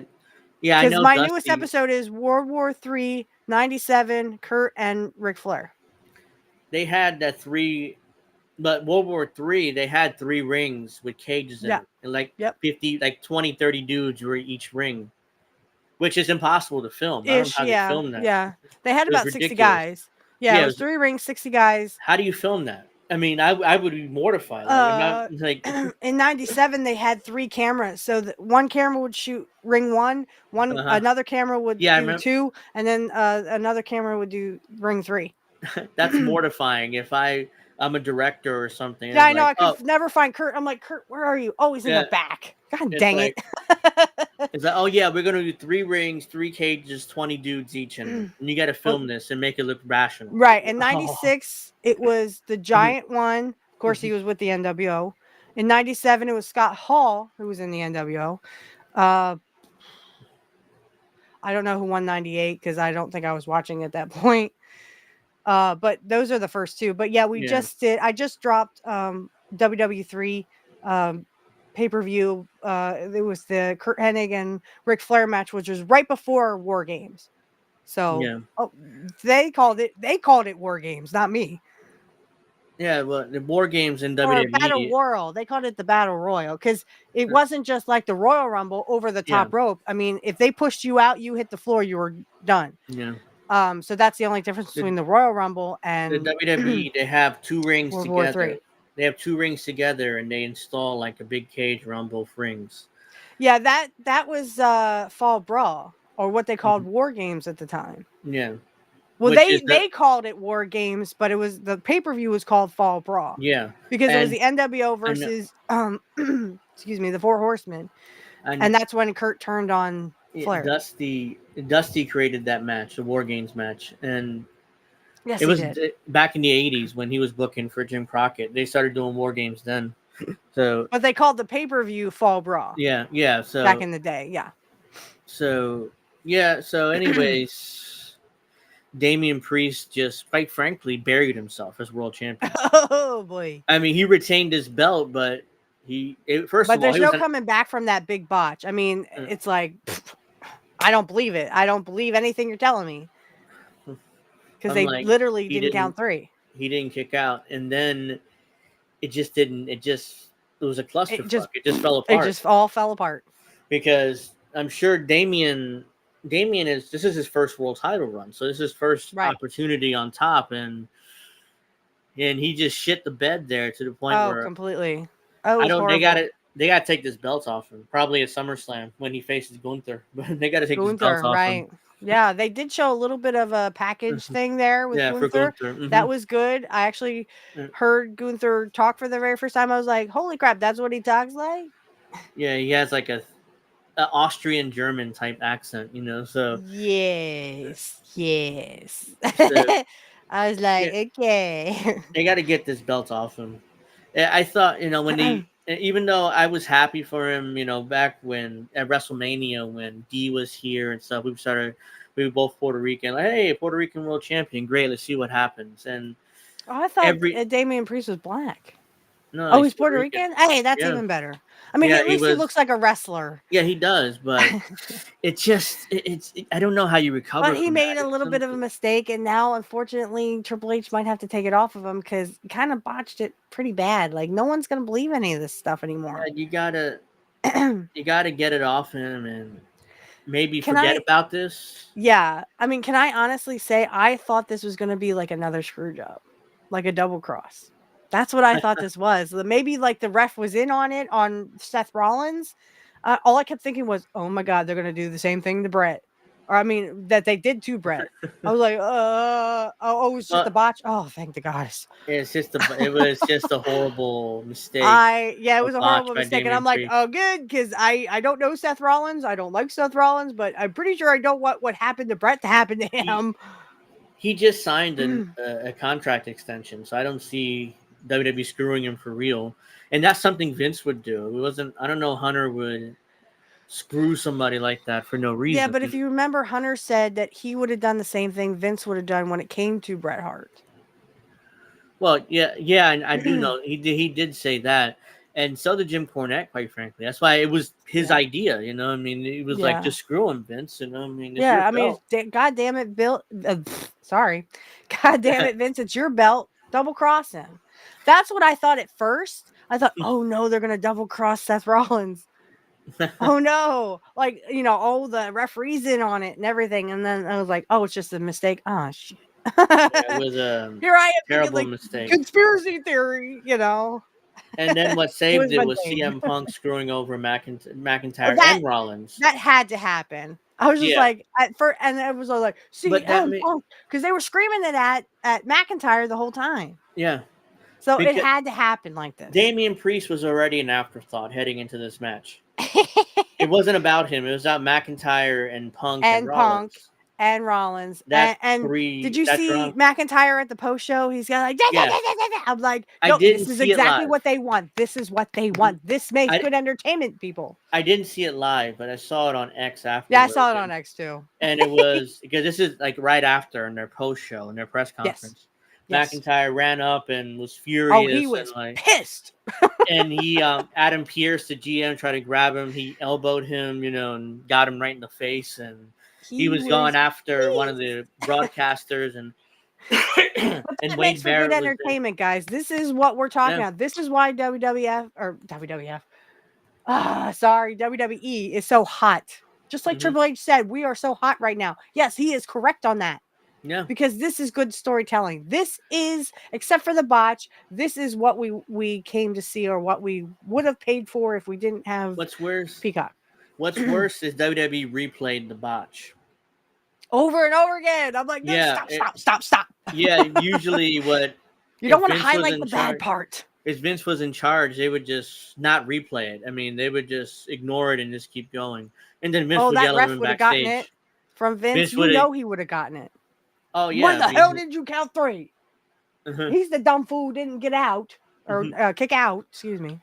Yeah, so they replayed it 2 or 3 times and made it even more obvious he didn't kick out. It's like, did Hunter was like, fuck, I'm gonna bury this fucking guy. Just replay it again, show how you didn't kick out, Right. I'm sorry, Damian Priest, but you dumb fucked up. You dumb fucked up. Yeah, let's get better next time and not have that happen, okay? For now, I'm not saying he's buried permanently, but he should, take the belt off him 6 months. People forget about this, and then maybe stick him back in the main event later, because fans forget stuff pretty easily. That's true. For the most part. So for now, this is like a big botch, and people are talking about it. But if you take the belt off of him and maybe do some other things with him, and people forget about this, maybe right. Maybe you can stick him back up there later. But for now, he at SummerSlam, like Gunther needs to beat him. Situation at this point. Just get out of it. And he retained. I mean, he looked disappointed. Like, oh fuck, like he knew he fucked up. And it's like, but he came out on top. Okay, let's go to the next thing, and we'll just say that you dumb fucked up. But I mean, people actually might have forgotten about it with the whole Punk and McIntyre thing, because that was exciting. I was like, oh shit, it's Punk. So where did he come from?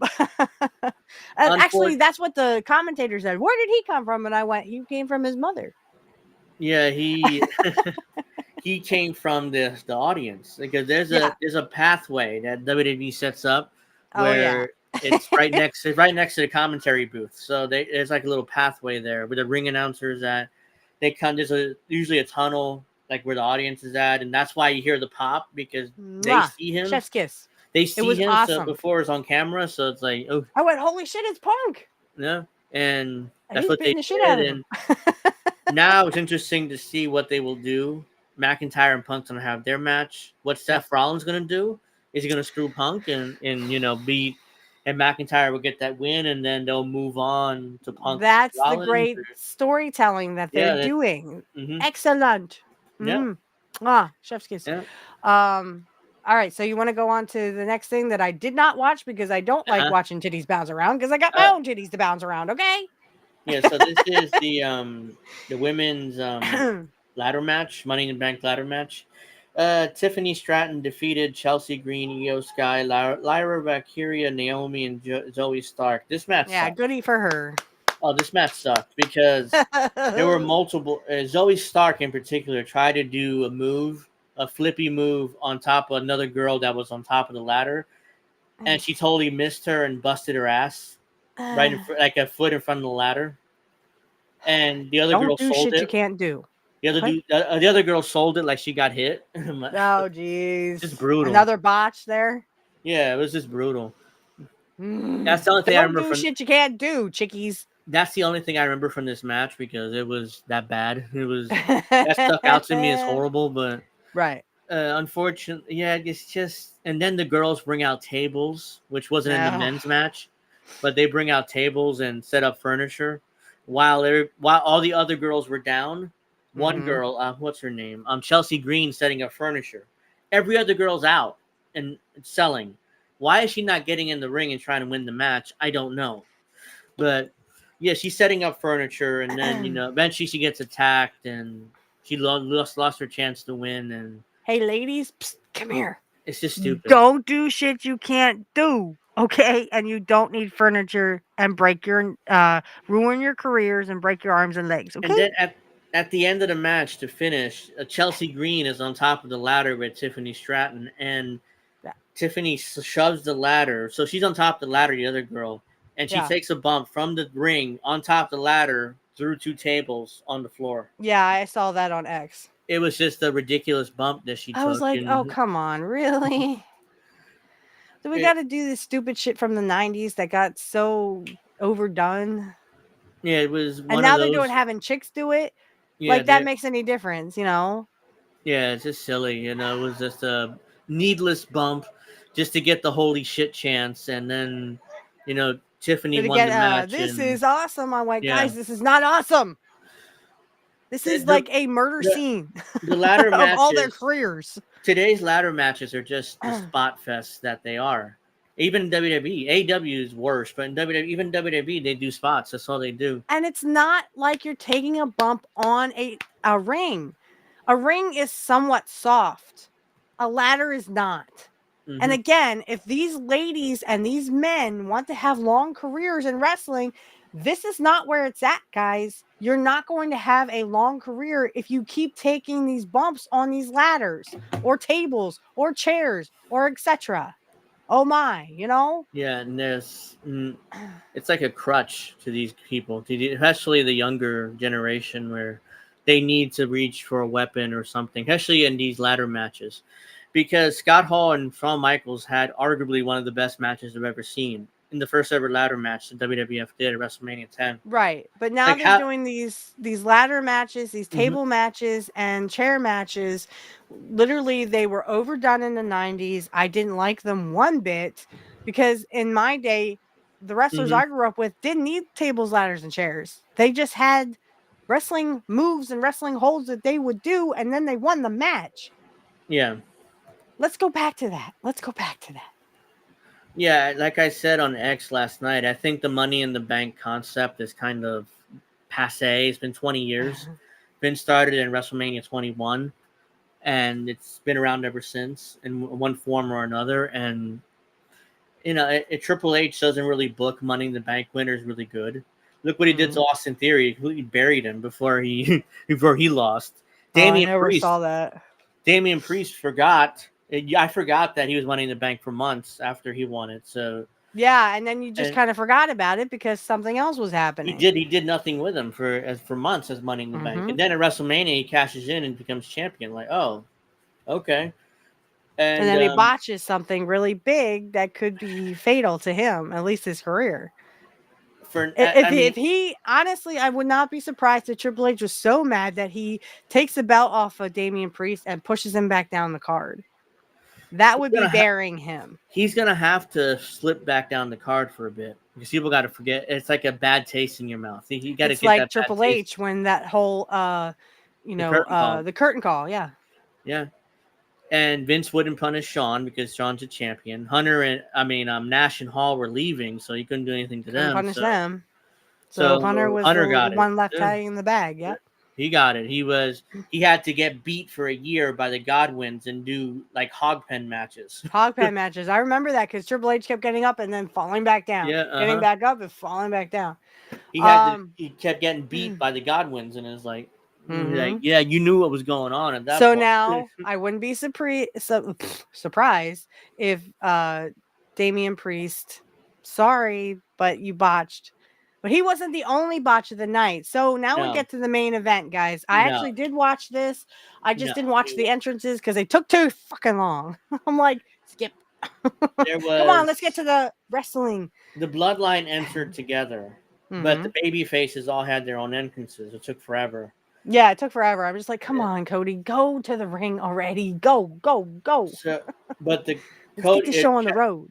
Cody's was the longest, and it usually is the longest entrance. And I get it. He's the top baby face. He's also the champion. I get that because Hogan's were pretty long too, but Hogan's were more longer at the end when he would pose for the audience. That took for fucking ever. I'm like, Hogan, okay, leave. Cody's entrance took forever. There were 2 sets of pyros that he usually has, which happened last night.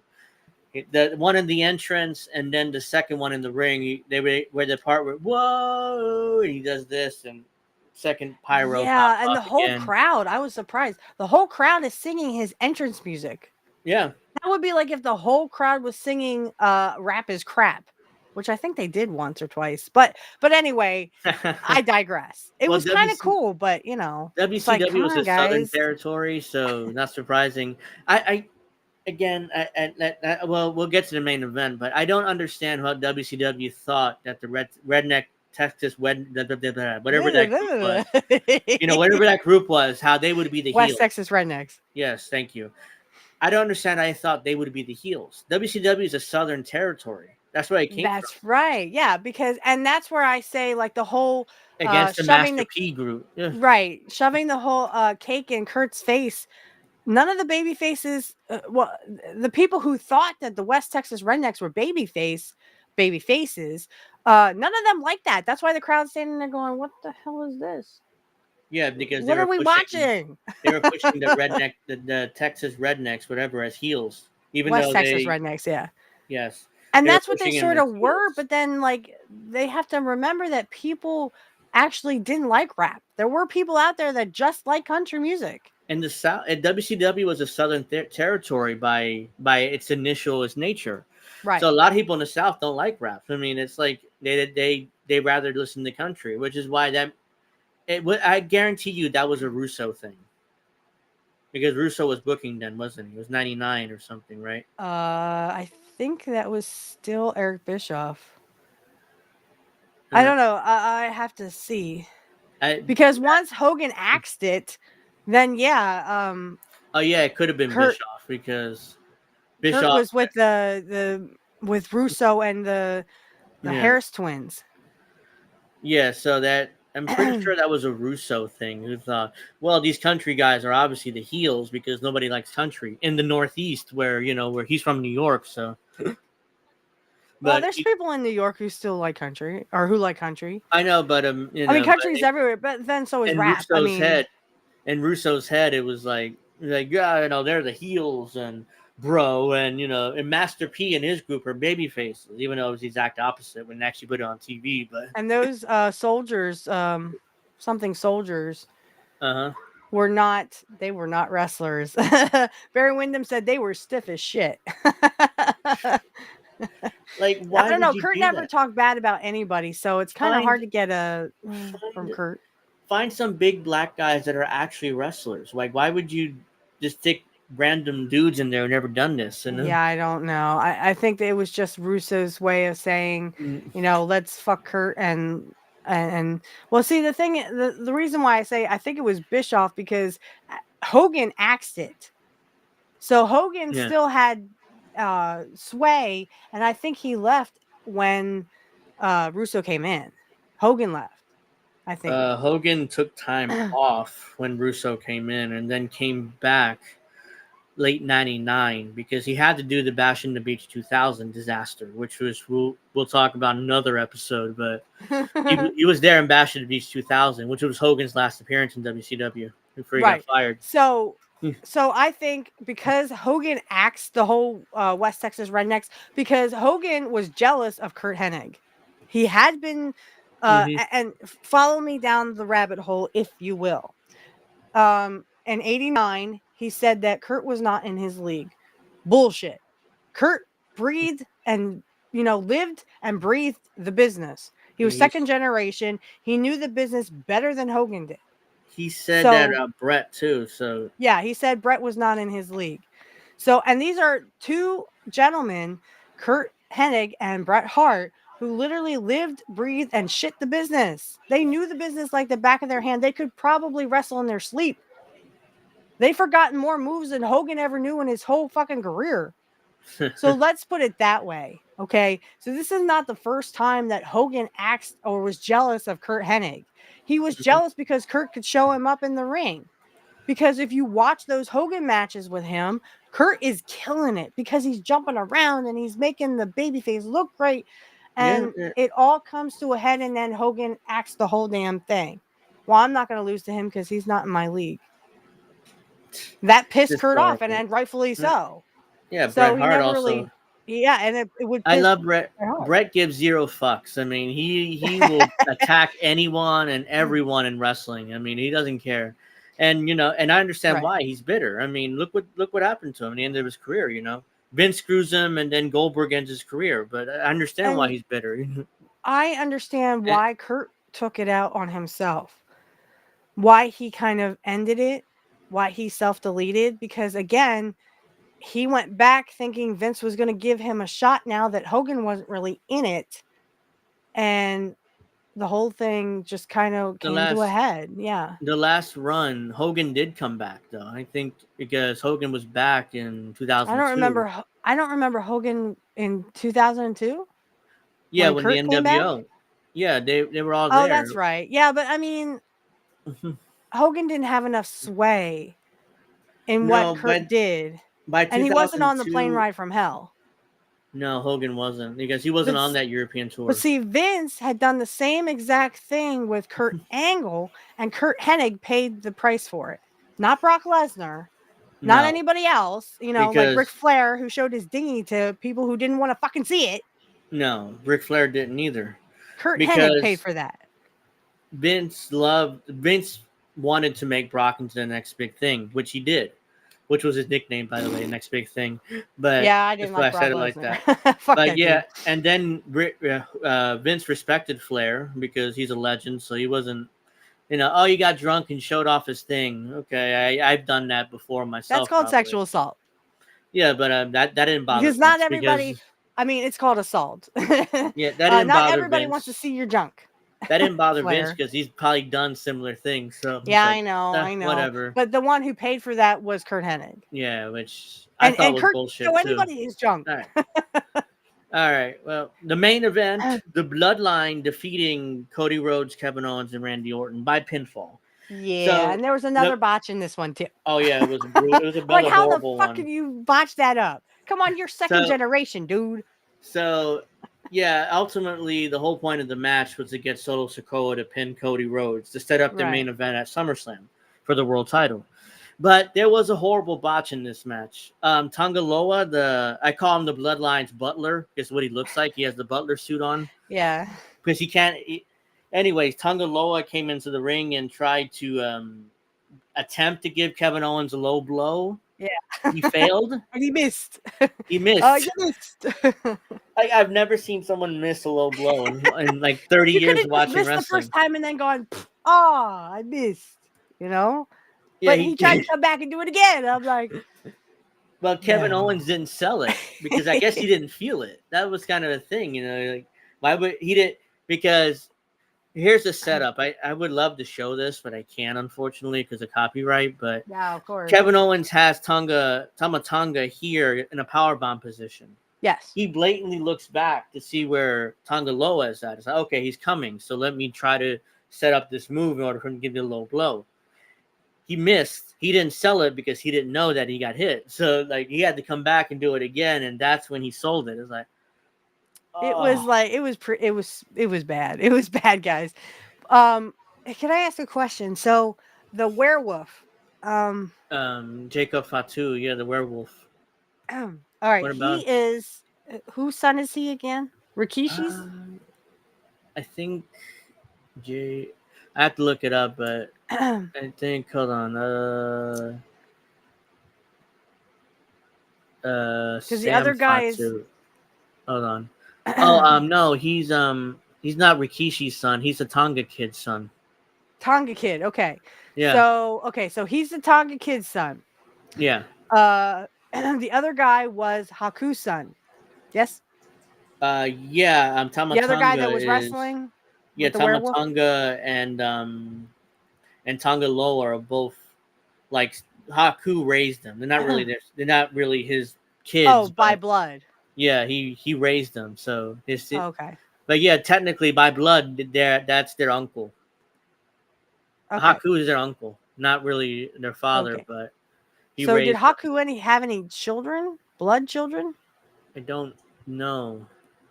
I don't think so. I mean, he was a badass dude. Let me tell you. Oops. Everybody remembers Haku, and a lot of newer viewers won't remember, but Haku was so badass. He actually was tag team. He was a colossal connection with Andre the Giant. This is how badass he was. And Andre was kind of scared of him too. Oh my god, everybody was scared of him, and he was called Meng in WCW. And who was talking? They said they accidentally hit Meng in the eye, and he apologized for this person hitting him in the eye because he went really deep in, and he's like, "Oh, I'm so." And Meng's like, "Oh no, I'm so sorry. I'm so sorry. I botched that up." I was like, "Oh my god, seriously, seriously." This guy was like a badass. Yeah, he was legit. I mean, there's stories. Haku had a match with Brutus Beefcake one time, and Brutus went to the office to complain that Haku hit him too hard. And Haku was like, oh yeah. So he went to the locker room, confronted Brutus, and grabbed him like this by his neck and had him up here. That throat thing. Yeah, and he had him up here with 3 fingers, and all the boys were like, they were scared to death. You didn't fuck with. you were scared to death, so they went to get Hogan because he respected Hogan. So, Haku Hogan respected Hogan, of course. Yeah, because so he went to Hogan, and Hogan went, all right, come on, brother, put him down. He's sorry. He's like, okay. He put him down, and Brutus nearly was dead by the time Hogan got there.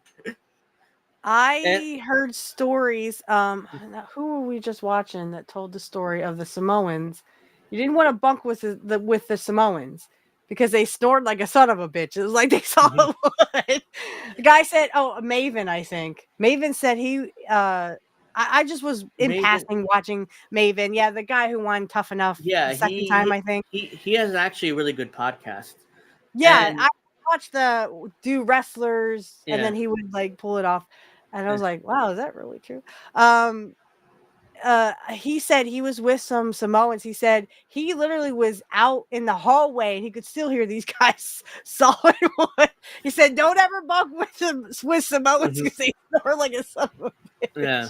So there was another story when Haku went to WCW, became Meng. He was there from when Hogan got there in '94 to 2001. Yep. And they were like, they asked Eric Bischoff, why didn't they ever fire Haku? It's honestly, none of us had the balls to do so. Because they're all scared of him too. Yeah, he's a big dude, and you didn't fuck with the Samoans.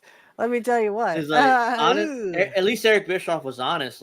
Honestly, none of us had the balls who are to we fire watching? him. I think it was Harley Race said that The Rock's grandfather, Chief Maivia, would eat people. Someone said something to him one time. Guy comes up to him. He was waiting for his wife and his daughter or whatever, and someone said something to him, and he's literally biting the guy. There's chunks in this guy's chest because he's eating. I'm like, oh my god, I would lose it. I would.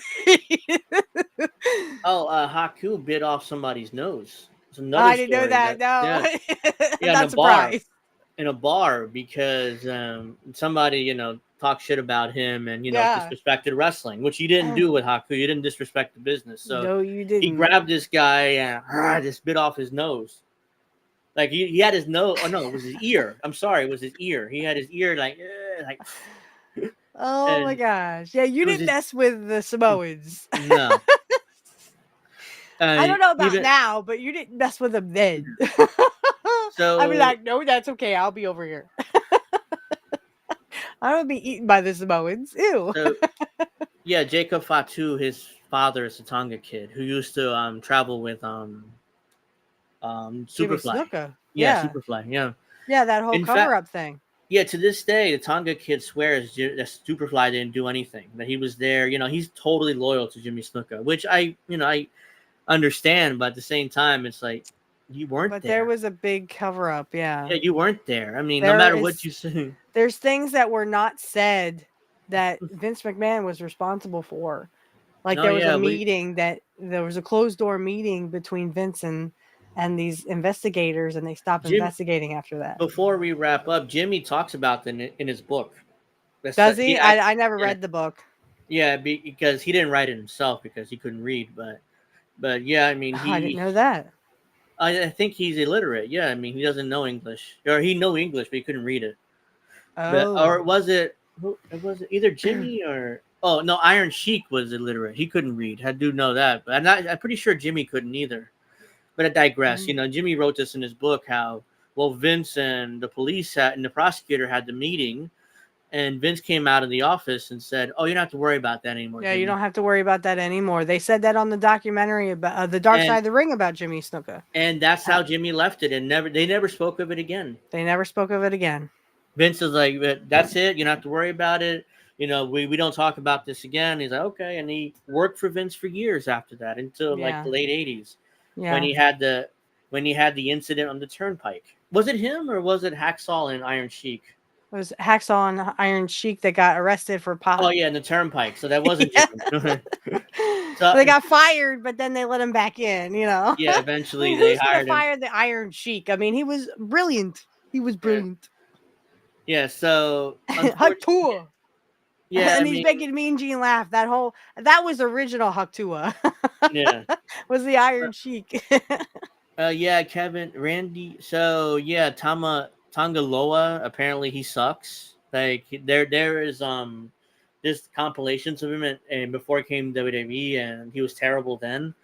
So I don't know. That's why they probably stuck him as the Bloodline's butler and have him in that suit because. That's what I call him. He's not the butler, but that's why he looks like a butler, which is why I call him that. But the other thing I noticed is whenever like one baby face would be stuck in the ring and he needs to tag, the other baby faces were nowhere to be found. Like they disappeared. Like where'd they go? To freaking Africa? Towards the end, where'd they go? Here comes Tongaloa to knock off Randy Orton from the apron before Kevin Owens can tag him. Well, that's one thing, but I mean, it's like one baby face would get up on the apron, someone would knock them down, and then they disappeared. No one ever would see them again. Yeah, that's not good wrestling, guys. That's the issue with modern wrestling, guys. Especially in these like 6-man tags, What they do? Fuck off and go to Cleveland? I mean, I don't understand. They disappear. They disappear until the next time they're needed in the match instead of. It's just stupid, and I can't get over that botch low blow. I mean, it's like it's just gonna go viral. Everybody went viral and it'll continue going viral. I mean, it's one of those things where it probably won't go away. And they kept doing moves like they're gonna do a pedigree. Did you check that with Triple H? Kevin Owens does a Stone Cold Stunner. Did he okay that with Steve Austin? Oh no, yes. I know Kevin Owens okay. And he was stopping that mud hole. You know how Austin would stop the mud hole in the person? Yeah. He did it like 3 times. I'm like, you okayed this with Stone Cold, but don't do it too often. Austin only did it on once a match. Yeah. Stop doing it 3 or 4 times. It gets old after a while. It's like, he's stopping a mud hole in him again. Yeah. So I mean that wasn't good. The match itself was bleh.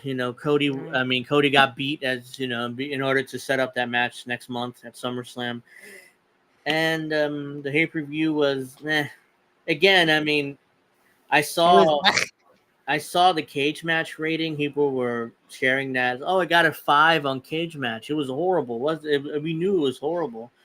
It's like AEW fans are obsessed with cage match and their ratings. It's like I don't think WWE cares. The pay-per-view drew money, and it told the stories you needed to tell for next month, and that's it.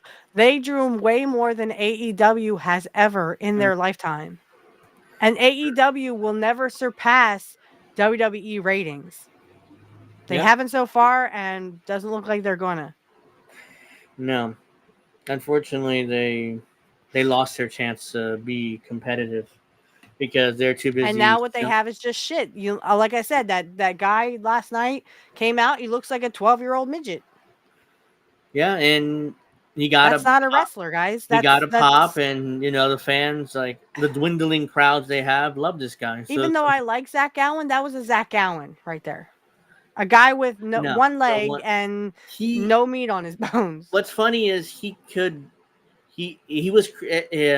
looked good. I swear that's not what I meant to say. He sold really well. What Brock nearly killed him multiple times. I mean, he's working with Brock a lot for the WWE. Vince put him in title matches against Brock. That's how over he was at one point. It's like he never won. Obviously, he's a one-legged dude, but yeah, he was a one-legged dude. Yeah. I mean, Brock beat the crap out of this kid over and over again. every night they would be on the road, and Brock. I think that's why I don't like Brock Lesnar, because I did like Zach Gowen, McGowan. Mm-hmm. Yeah, Zach McGowan. Yeah, that was his name. I did like him, and that's probably why I hate Brock. Not to mention the fact that Brock Lesnar is like, oh, I think about Kurt Hennig all the time. Yeah. So do you. Go fuck yourself. No, you don't. Because if you really actually listen to what Kurt Hennig said, you wouldn't do half the shit you did. Yeah, I don't know the type of relation they were that close. I mean, allegedly Brock worked out a couple times. Yeah, he thinks about him all the time. Like Kurt Hennig trained him. Yeah, that's what he told everybody. I don't know if Brock started that rumor or somebody started the rumor that Kurt trained him. No. They worked out a couple times. He was trained by somebody else. Yeah, he was trained by Jim Cornette in OVW. That's where he got his training. Yeah. So, I mean... So it wasn't Kurt Hennig, so... No. And he's like, oh, I think about Kurt all the time because Kurt said, don't be a lifer. Well, that's because Brock Lesnar was bitching about being on the road, just like Jim Cornette said. He didn't want to be on the road. Well, then Kurt looked at him and said, well, then you don't want to be a WWE lifer. Don't be a lifer then in this business. Don't be a lifer if you don't want to be on the road. Make your money and get the fuck out. Yeah. Which is what he did. He went to UFC and became a superstar, and then he had... But he kept coming back in. He kept coming back in. What happened was... No, he can't because of the whole scandal with him and this Janelle Grant. He had diverticulitis and was forced back into wrestling in 2012 when he first came back, and he's been in and out ever since. But I suspect he'll be back soon. I mean, Triple H recently said, well, he's not fired. He's just doing his thing for now. You actually think that they're going to bring him back after that whole Janelle Grant thing? Well, that lawsuit's kind of dead now, as we know, because they've dropped it kind of until the criminal investigation is over. Oh, they're not going to find anything. Yeah, so by the time that lawsuit comes back, everybody will have forgotten about it. So I suspect at some point we'll see Brock again. I hope not. I hate that dude. Once people forget about what happened with the Janelle Grant thing. Yeah, I think, to be honest, I just didn't like the fact that Brock said that because it sounded like ingenuine. Or it sounded like Kurt really was like trying to, teach him things. And I don't think Brock ever he didn't learn the lesson. When he went out for football, I laughed at him because he couldn't make it. Bad cookies. I'm going to come over there. Yeah, we were about to wrap up, and luckily, thank you for the comment. But yeah, I mean... Bad cookies, I will come over there and knock you out. Jim Cornette, before we got to wrap up, but before, here's a strong word, Mrs. Perfect. Use it more. What? So, what was I going to say? Oh, yeah, Cornette tells the story about how Brock nearly hurt his wife. I hate Brock Lesnar and I hate Chris Jericho. Fuck them too. Okay, sorry. You hear that story about Brock Lesnar hurt Jim Cornette's wife? And yes, because she had just gotten her pussy pierced. Yeah, she got new piercings, as Jim Cornette put it, down there, and because they were working, Brock and Shelton Benjamin working with her group, which was the Yeah. Disciples of Sin. It was her group and a couple of tag teams. So at the end of the match, Brock at most nights would have her up here and press slam her. For some reason, Brock decided to squeeze down there, you know, where the new piercing for that, and she screamed out and yelled, you know, and if Brock Lesnar had grabbed me by my vagina, he would have a vagina because after I was done with him, he'd have one. Thank you for the like back cookies. Yeah, I appreciate you coming in anyways. Yeah, then they get backstage and Jim Cornette like, what the fuck did you do? It was like, oh, I was an accident. I didn't mean to do it. And you know, Stacy was like pissed off and Oh yeah, rightfully so. Eventually Brock told her, shut the fuck up, bitch. And that's when Jim was like, okay, you're not gonna tell my wife to shut the fuck up. Because what I'll do, I'll grab my gun and I'll shoot you. You can do that. And Brock ran to Danny Davis like, oh, Jim Cornette threatened to shoot me. It's like, yeah, what do you expect him to do? You're not going to fight you. Look at you. Even back then, you're not going to fight Brock Lesnar, you know? Well, I'm a girl, so maybe Brock would take a little bit easier on me. But yeah, if you squeeze my vagina, guess what, Brock? You're going to have one. Because you ain't going to be touching me inappropriately or squeezing me inappropriately. Because guarantee you that if I was a wrestler, you know, in wrestling and you did that to me, oh, I'd knock you the fuck out. I am a tough chick when it comes to that. And I won't shoot you. I'll just knock you the fuck out or kick you in the balls. How about that, Brock Lesnar? Yeah, so that story next week, because next week I'll just announce it here publicly. Next week, Indy asked me on Monday, like, oh, why don't you guys play more wrestling clips on your show? And I'm like, well, copyright. I don't want to ruin your channel or my channel. I mean, unless we go to like only Rumble. And then he suggested, why don't you do the second hour Rumble or something? I'm like, yeah, why don't we? I don't know. Yeah, that's why I was like, oh, why don't we do that? Yeah, so basically, probably starting next week we're going back on our regular time next week. Yes, we'll probably do the second hour in Rumble. So that link will be in the description next week. You know, so we'll you just click over in the second hour, and then we'll be able to have more freedom to play clips and stuff. Yeah, and I would love to do that, but like I said, I just thought, you know, YouTube was copyright, so we couldn't do that. No, we can't. But yeah, I would love to go over to Rumble because, I mean, no offense to YouTube, but fuck YouTube. Yeah. So yeah, that's why I wanted to announce that. I don't know how many people are watching right now, but we'll announce it again late during the week and stuff. But yeah, I mean, that'll do it for this episode. I mean, so if I could just say one more thing, shameless plugs. Oh yeah. Before we wrap up, on Black Magic Talk, we have a lady that I saw on X. Her name is Reverend Alicia. We have her on tomorrow on Black Magic Talk. That will be dropped probably Tuesday. And I just want to let you guys know I did do the Kurt Hennig takes Arn Anderson's spot. Now the NWO parody will only be on Rumble. So it'll be on Rumble. If you go to my Rumble and subscribe or follow me, you will be able to hear the Kurt Hennig takes Arn Anderson's spot, and then you'll get to hear the NWO parody. I do it on Rumble because the NWO parody, even though people liked it at the time, there's a lot of people there's also a lot of other people who got butthurt over it. So so nobody gets butthurt over it. It'll be on Rumble. I also go on a 30-minute rant about, you know, how I didn't like Arn Anderson. I didn't really like the Four Horsemen. I didn't like Ric Flair either. So that will be a Rumble exclusive only. Yeah, so starting next week, we'll probably do the second hour Rumble. So we'll be able to that would be much better. We'll be reacting more to you could react to clips, and maybe we'll do watch along some matches, you know, depending. I would love that. Yeah, so that'll probably be next week, but you know, thank for about Angel in the Afternoon is every Fridays at 7. I ever since yesterday when I did the Joe Biden episode where I've watched Joe Biden over and over again on the show on not yesterday but on Sunday, Friday. Sorry.